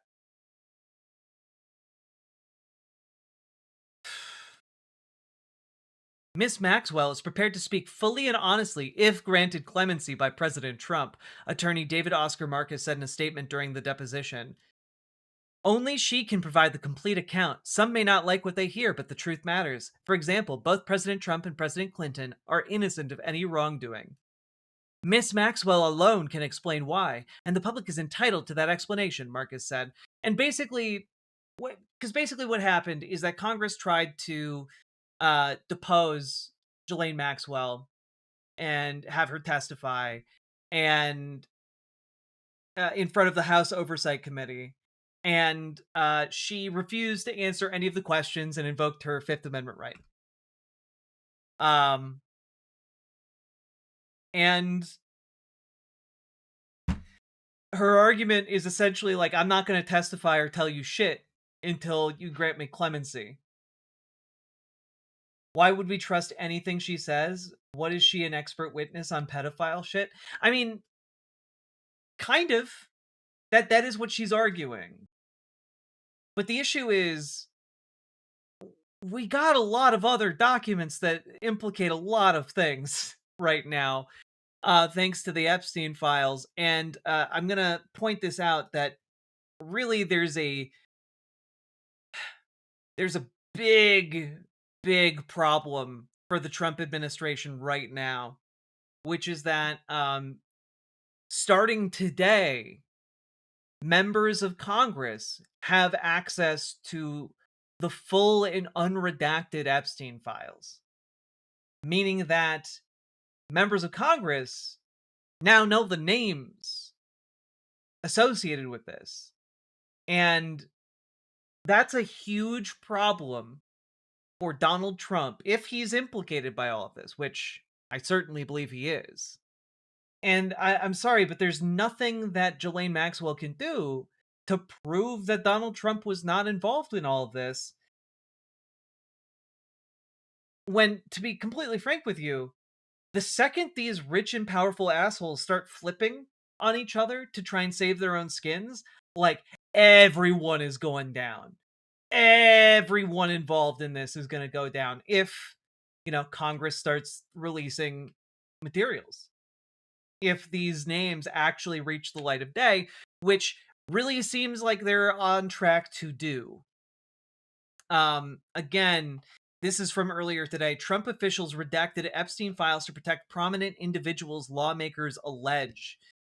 Two of the House lawmakers who reviewed the files, Thomas Massie of Kentucky and Ro Khanna of California, said the redactions appeared to include one high-up foreign government official and other prominent individuals whose names and photographs were obscured in the versions previously released to the public.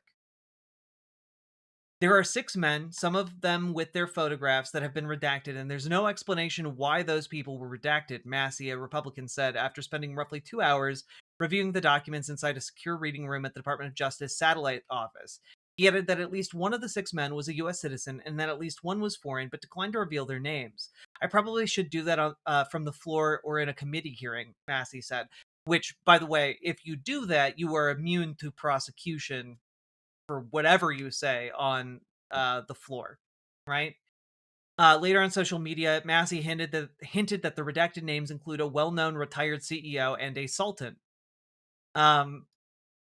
Again, also, I'm going to throw out there that 2 hours is not a sufficient amount of time to actually review all of the redacted names or documents. I would hazard a guess here that this is only a short reading of some of the available files. Because again, 2 hours is not sufficient time to go through all of this. Now, if this is true, remember how many young boys hang around the Senate and House? Yeah, if this is true, remember how one of the former Republican speakers was literally a child sexual predator. Dennis Hassard, I think. Yeah. The remarks came in the first day that members of Congress were permitted to examine unredacted versions of roughly 3 million Epstein-related files that the Justice Department has already made public in heavily redacted form. Now, I want to make clear that that does not include, like, the roughly 3 million that they have yet to release. So, this is only unredacted versions of like half the Epstein files. So there's a lot more information to come. Who's the one not allowed near malls in his hometown? Roy Moore. You're thinking of that one. The guy that all the Republicans really fell in line behind.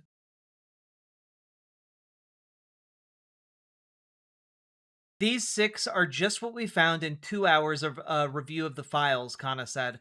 The broader issue is why so many of the files they are getting are redacted in the first place.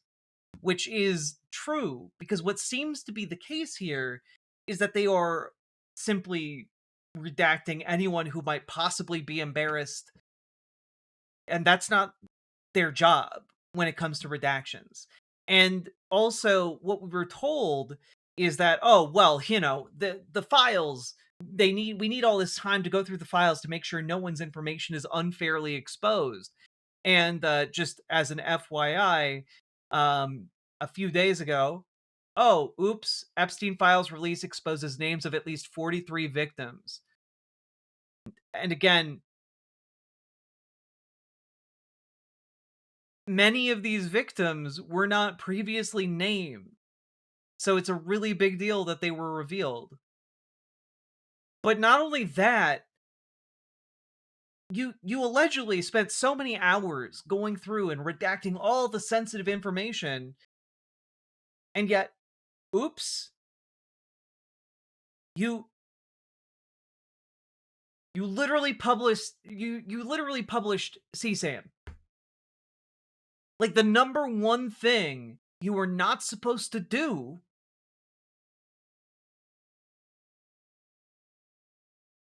And you did it. Like, I'm sorry, everyone associated with this should be fired. Like, this is a criminal level of negligence. Yeah, truly no fucks given about the victims at all. And I just gotta say, like, again, the people doing this represent the Republican Party. They represent MAGA, right? And for years, for the last decade, all I've heard from these people are how, we need to save the kids. We need to save the children. Think of the children. Think of the children. We need to do right by the victims. And then at the first available opportunity, you screw over the victims. Victims who were formerly children. Like, it is crazy. Like, what's even crazier here is that, like, in the United States, for some reason, an ungodly amount of effort has been expended for the rich and the powerful to avoid even being named in these documents and in these files. And meanwhile, the paleontology community is just summarily banning anyone Woo named river in bait, them. party mode river bait, party mode river bait. Sorry. Serious moment time. Actual Jake train, actual Jake train. Oops. But, like, Dinosaur Convention bans all paleontologists named in Epstein files out of safety of our attendees. That's right, there's a dinosaur convention. There's a dinosaur convention, and wouldn't you know it, the dinosaur convention organizers take better care of the folks who attend their event than the United States government. Like, this is a level of accountability that's called for right now. Like, this is what's necessary. Oh, Hammock, you're all good. Don't worry about it. I want to go... It's also called DinoCon, which I think is really cute. And the official statement from them reads, "We find it deplorable that some established paleontological organizations are not taking firm action." Like,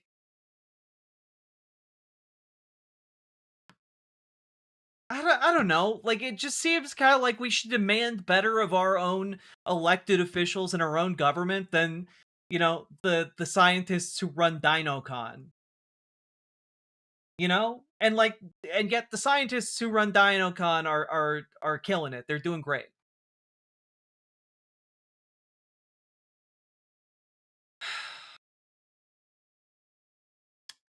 Anyway, but surely there's nothing implicating Donald Trump in any of these documents. No, sir. No, sir. Anyway, let's take a look at what members of Congress are saying right now.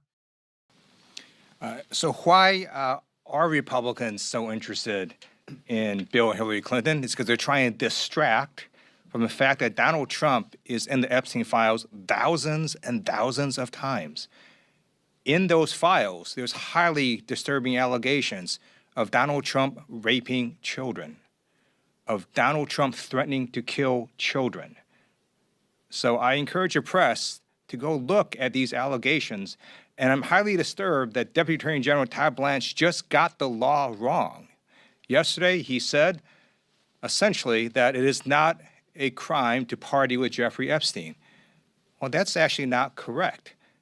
If Jeffrey Epstein was human trafficking minors for these sex parties, and you show up and patronize the establishment at that party, yes, you're guilty, because patronizing is part of the law, of the federal sex trafficking law. So Deputy General Todd Blanche just got that wrong, which maybe explains why they aren't investigating all these folks, including Donald Trump. He needs to read the law and investigate these people. He also needs to resign, not only for not knowing the law, but a massive, not only screw up, but the biggest privacy violation in history.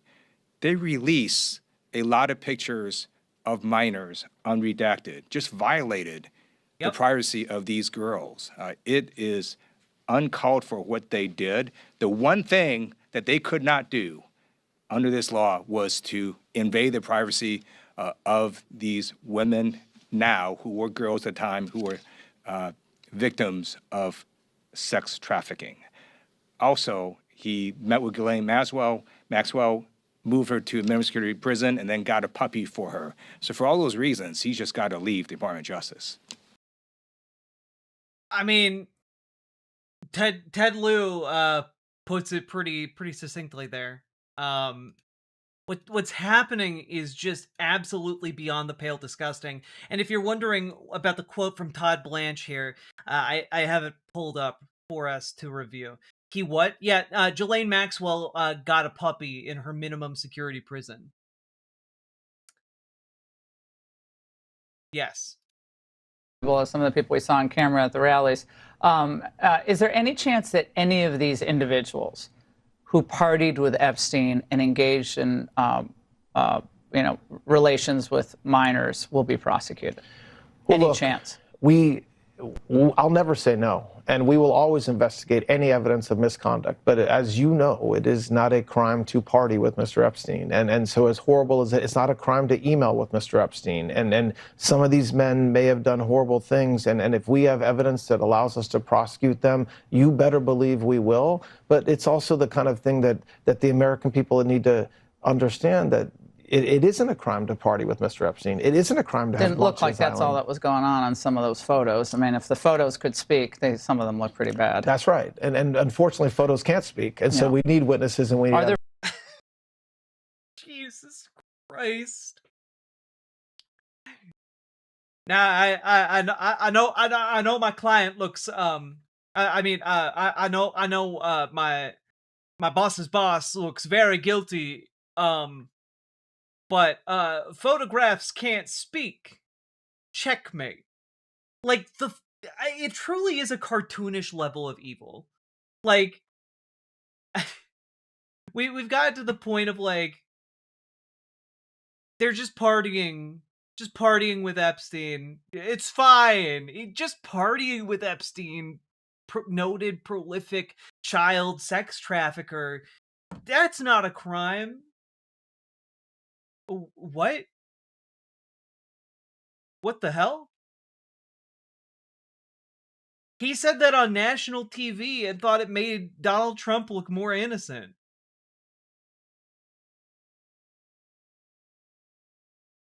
Like,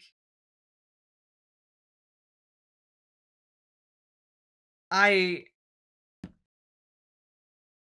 have no words for how just cartoonishly evil all of this is.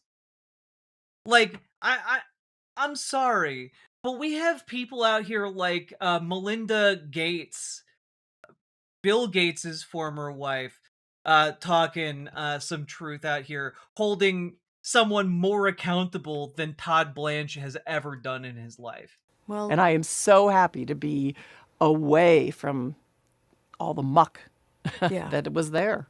I have to put more words to the muck for context for our listeners. The emails in the files suggest that Bill Gates had additional affairs and that he tried to get medication to treat a sexually transmitted infection, and that he was going to give you the medicine without you knowing. His representative has said all of this is false. It is not on you to have to respond to the details of that alleged behavior, but I wonder what your dominant emotion is when you read these news articles with these details. Sad. Just unbelievable sadness. Unbelievable sadness, right? And again, I'm able to take my own sadness and look at those young girls and say, my God, how did that happen to those girls, right? And so for me... No, this is Melinda Gates. It's just sadness for You know, I left my marriage. I had to leave my marriage. I wanted to leave my marriage. I had to leave I felt I needed to eventually leave the foundation. So it's just sad. That's the truth, right? And it's kind of like, at least for me, I've been able to move on in life. And I hope there's some justice for those now women, right? We see them standing up in front of microphones in D.C. What they went through is just unimaginable, I think. So, just as an FYI, that's Melinda Gates, the former wife of Bill Gates, saying that she literally divorced him and left their colossal charitable foundation that they had started together because of implications that he was involved with Epstein. So, yeah, great trick to not give your wife an STI is to not fuck around with her on a pedo ring with a pedo ring master. Yeah, exactly. I didn't know they had split up. Yeah, when did they split up? I know it was a while ago.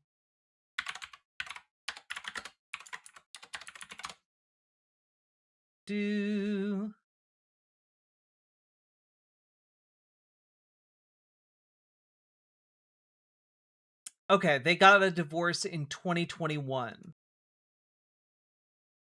And they'd been, Melinda had been meeting with divorce lawyers since 2019.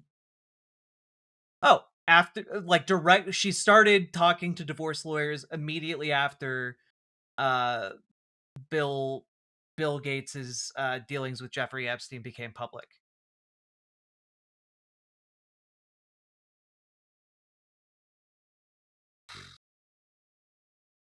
Damn.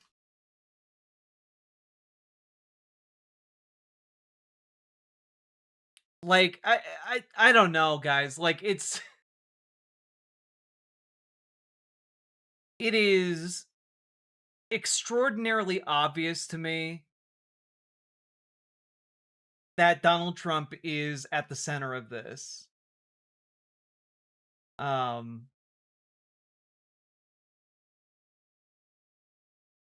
I just...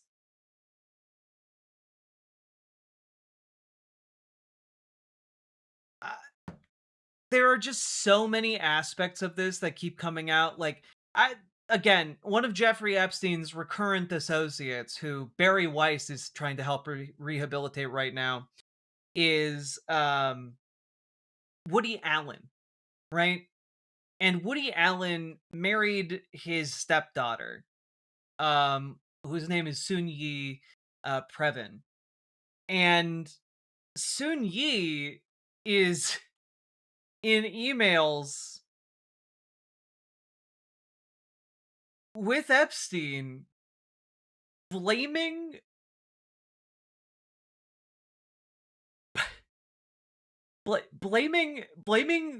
the Jeffrey Epstein's victims. Like, it's genuine. Like, it's crazy. It's crazy stuff.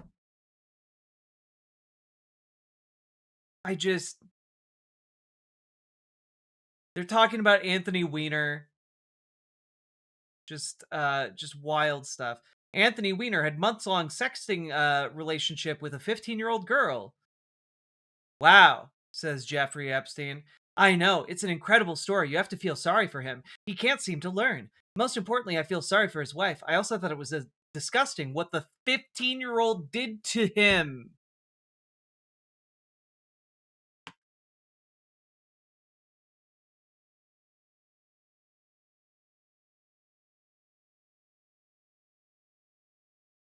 Grown-ass man sexts, it's hard to enunciate, sexts a 15-year-old girl, and Woody Allen's wife is like, how dare that 15-year-old girl do that to him?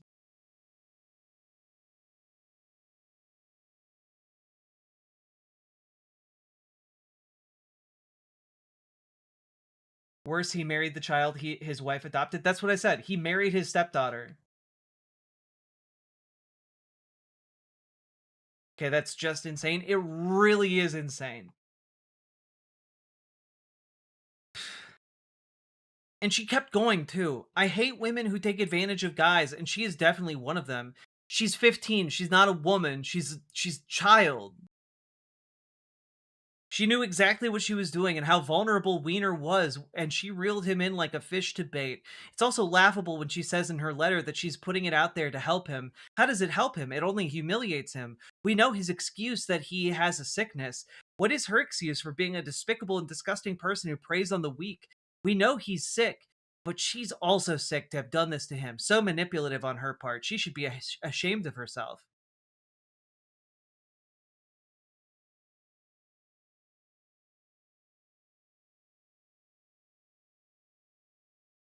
Oh, God. And, like, Epstein just responds, like, again, they're talking about a 15-year-old girl.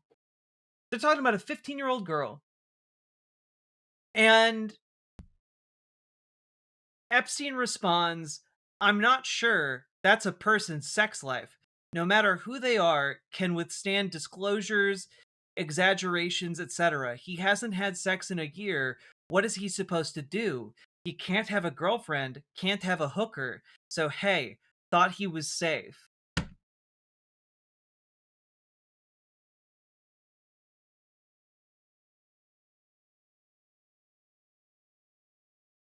Do you think she...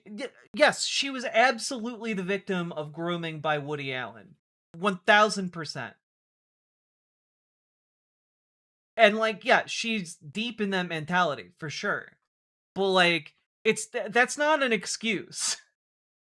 You know?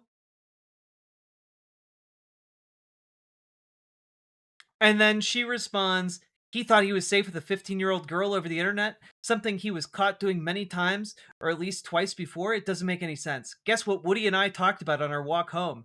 I got to the bottom of the woman. I'm not good at letting things go. Woody has a very hard life with me. Let's just say Woody is a smooth talker so he can get himself out of anything. Jesus Christ.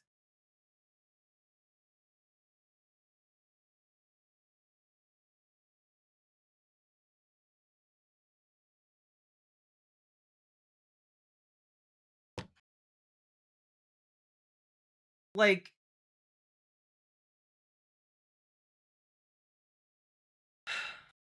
so many things in the Epstein docs that are just sickening and grotesque. And I will point out one additional thing. Okay? I'll point out one additional thing here. Which is that you have a really eagle-eyed set of individuals coming through these Epstein docs, right? And they encountered a series of emails between Jeffrey Epstein and someone whose name is redacted.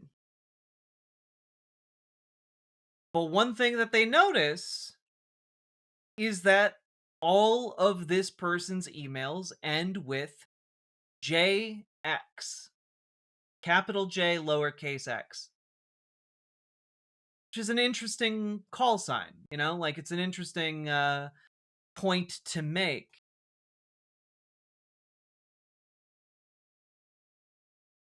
And I would also point out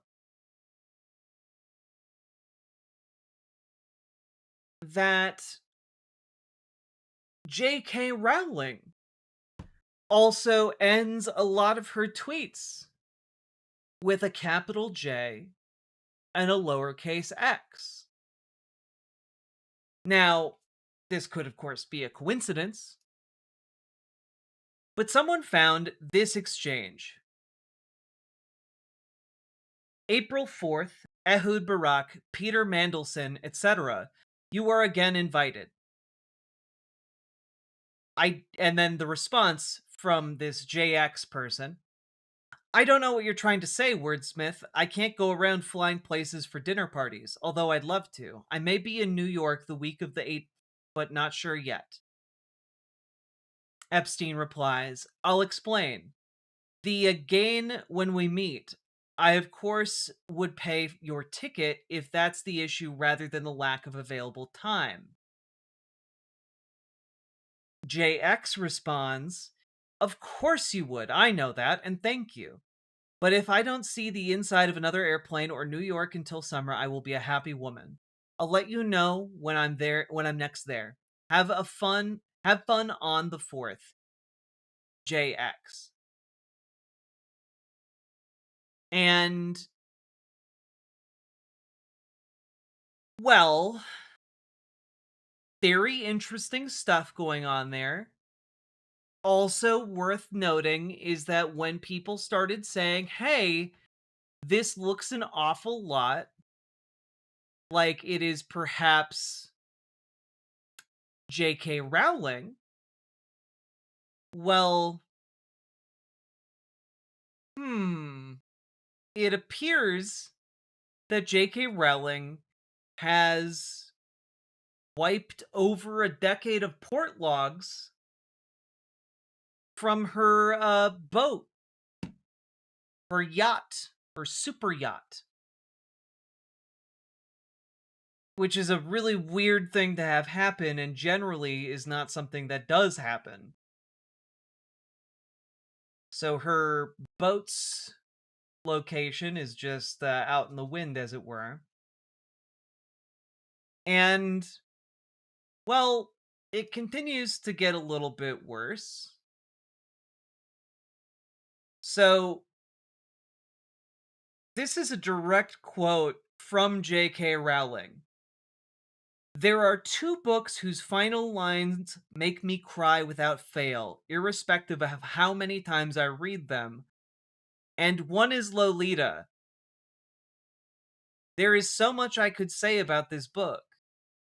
There just isn't enough time to discuss how a plot that could have been the most worthless pornography becomes, in Nabokov's hands, a great and tragic love story, and I could exhaust my reservoir of superlatives trying to describe the quality of the writing.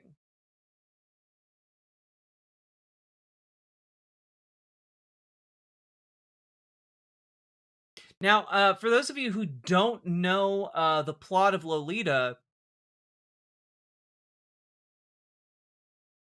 it involves the main character kidnapping and raping a child.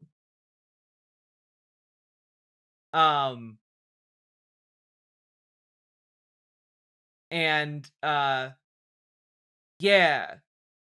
Describing it in these terms is deeply fucked up. And, you know, I'm not saying that J.K. Rowling was the one who was talking with Jeffrey Epstein. Again, it could all just be a bunch of coincidences and weird alignments and fixations with Lolita. One additional thing is that J.K. Rowling did put out a statement saying on Twitter, saying briefly, "This is beyond silly. Neither I nor anybody on my team ever met, communicated with, or invited Jeffrey Epstein to anything." Okay. All right.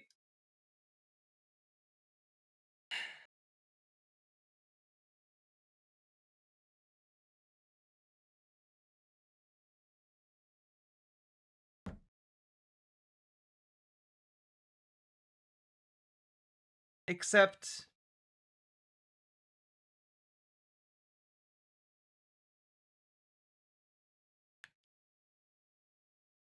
there is an email in the Epstein files. To whom this may concern, Riz, what was not clear, I was very explicit with my staff and you about 2 tickets for the dinner for Jeffrey Epstein. What genius filled the ticket order? Why wasn't his name on the dinner list at the door? What genius thought my friend would not have a +1 with him when he ordered 2 tickets? What robot at the door would not let him in? This has ruined what was a perfect evening for all of us. I'm incredibly embarrassed by the rigid behavior of some child-minded door guard. Jeffrey is a captain of international finance and a close personal friend of mine. I know this was not done on purpose, but it is terribly upsetting. Please find out who did this and send an apology note. Thank you so much. Peggy. Jeffrey, of all nights, I left my 2 phones home. I was actually looking for you all night. I was with Sun Yi, and she thought you were having dinner with her husband. I'm so very sorry. What a screw up. Well, interestingly, this is from April. This email was sent April 23rd. Okay. So April 23rd. Let's see.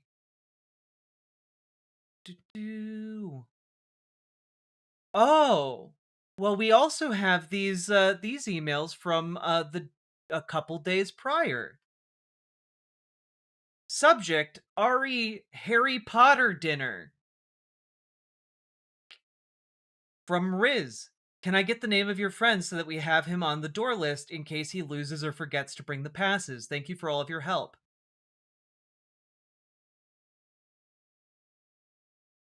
Riz, please deal with Jeffrey Epstein's assistant. She will send a messenger to pick up his 2 dinner tickets. Thanks so much, Peggy. The tickets are on their way to Peggy's office. Please deal with Lila to arrange pickup. Just let us know where you would like us to send the tickets. Thanks.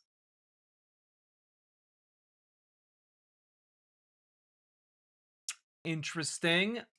And what's this dinner? What's this event? That might in fact be the subject here. Oh, on the 22nd. Sonia Friedman, Colin Calendar, and J.K. Rowling invite you to be a guest to the official Broadway opening of Harry Potter and the Cursed Child, parts 1 and 2.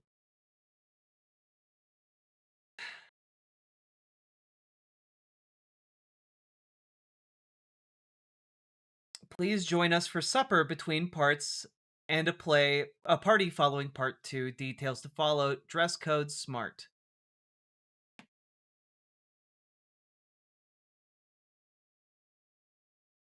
So,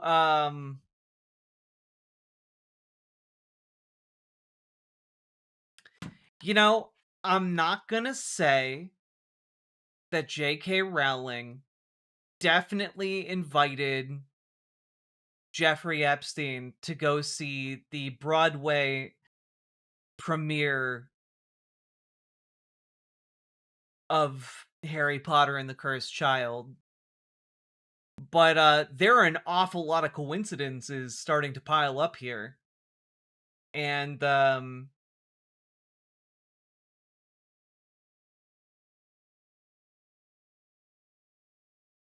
just seems pretty weird, I guess is what I'll say. Yeah, maybe a very intrepid staffer who, without her knowledge, dastardly invited Jeffrey Epstein to this party and event. You know, it's possible. Anything's possible in Trump's America.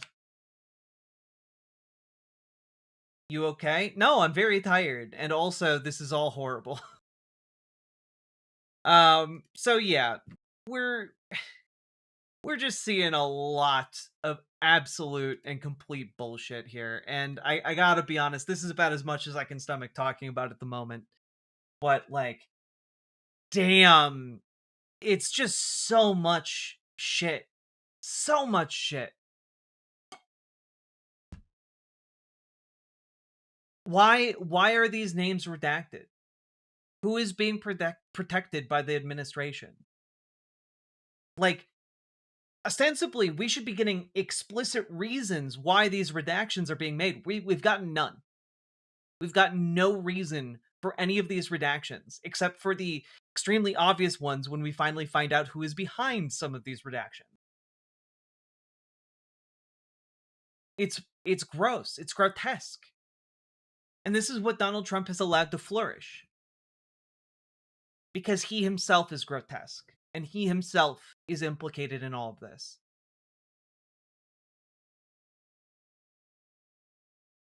So, yeah, Donald Trump is in some really big trouble, especially as members of Congress continue to get unredacted versions of the Epstein files.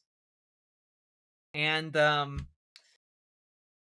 for one, cannot wait for all of them to be released. And keep in mind, there's still like 2.5 or 3 million documents left to be released, and you cannot allow them to bullshit you into thinking that this is all we'll ever see. And I only say that because Todd Blanche is trying to kill this. Todd Blanche says review of Jeffrey Epstein's sex trafficking case is over. I just you can't say that when you haven't even released all of the files that you are compelled by law to release.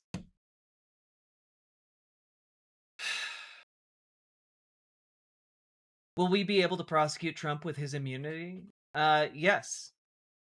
If we win the House and the Senate in the midterms, then yes, we can impeach and convict him in the Senate. Can we prosecute Trump with his immunity? Trump only has immunity with acts presumably done while he is president. He has no immunity for acts prior to being president or after being president. And even during his presidency, he's not completely immune in those cases either, but the argument becomes trickier for sure. All right. All that being said, folks, if you got anything out of this, please hit the like button, subscribe, leave a comment. What do you think about any of this? Because, oh boy, we're all trying to process this together. I almost said we're all trying to prosecute this together, which I guess is also true. God, it's so gross, all of it. Anyway, like, comment, subscribe, and folks, we need to get organized, okay? Join your local Dems, radicalize them towards progressive policy positions, join your local DSA, make them more effective. Let's get out there and let's make sure these powerful people are held accountable to the end of their days. And let's keep going.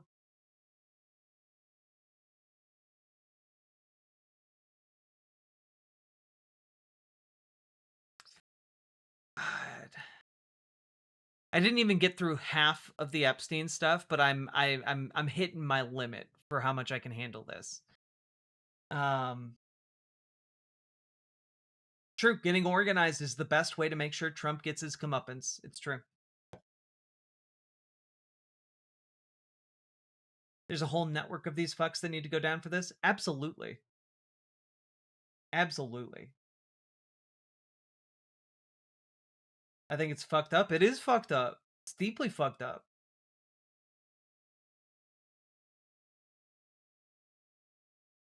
God. And Hammock, thank you for subscribing.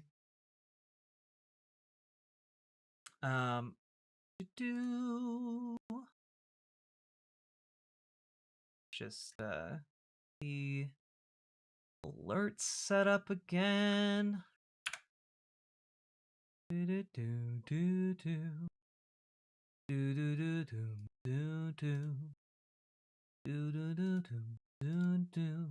we go. Nailed it.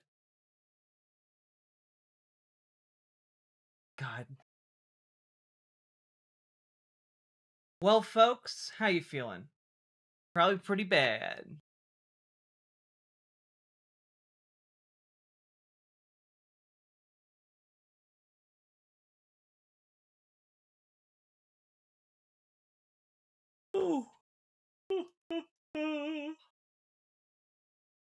Are you done with stream or just Epstein stuff? I think I'm going to be done with stream because it is currently 4 o'clock in the morning and I am falling apart mentally and emotionally.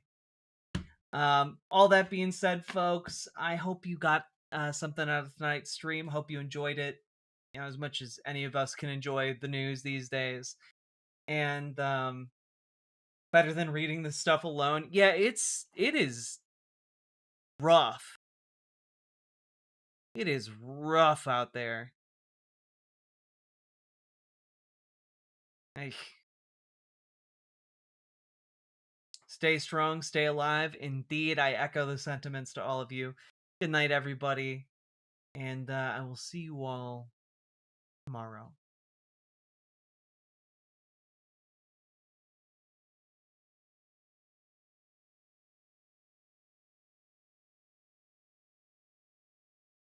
What we need in the United States is not division. What we need in the United States is not hatred. What we need in the United States is not violence and lawlessness, but is love and wisdom and compassion toward one another.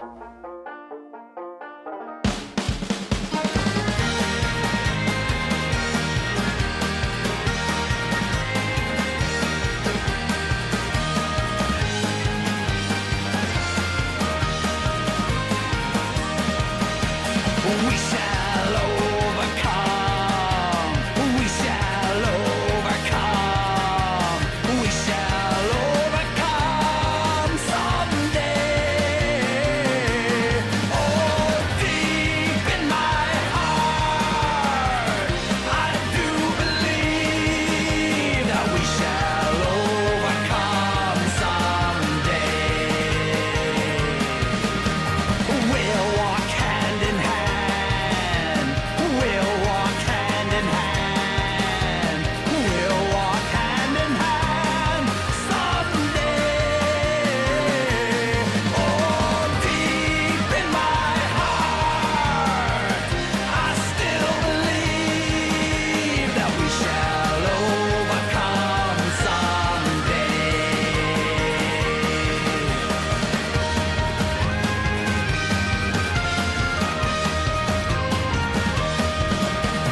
We shall live in peace. We shall live in peace. We shall live in peace someday. Oh, deep in my heart, I do believe that we shall overcome someday.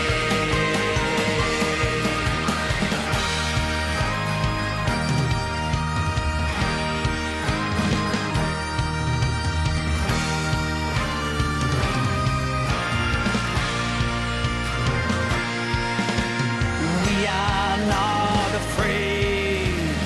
We are not afraid. We are not afraid today. Oh, deep in my heart, I still believe that we shall overcome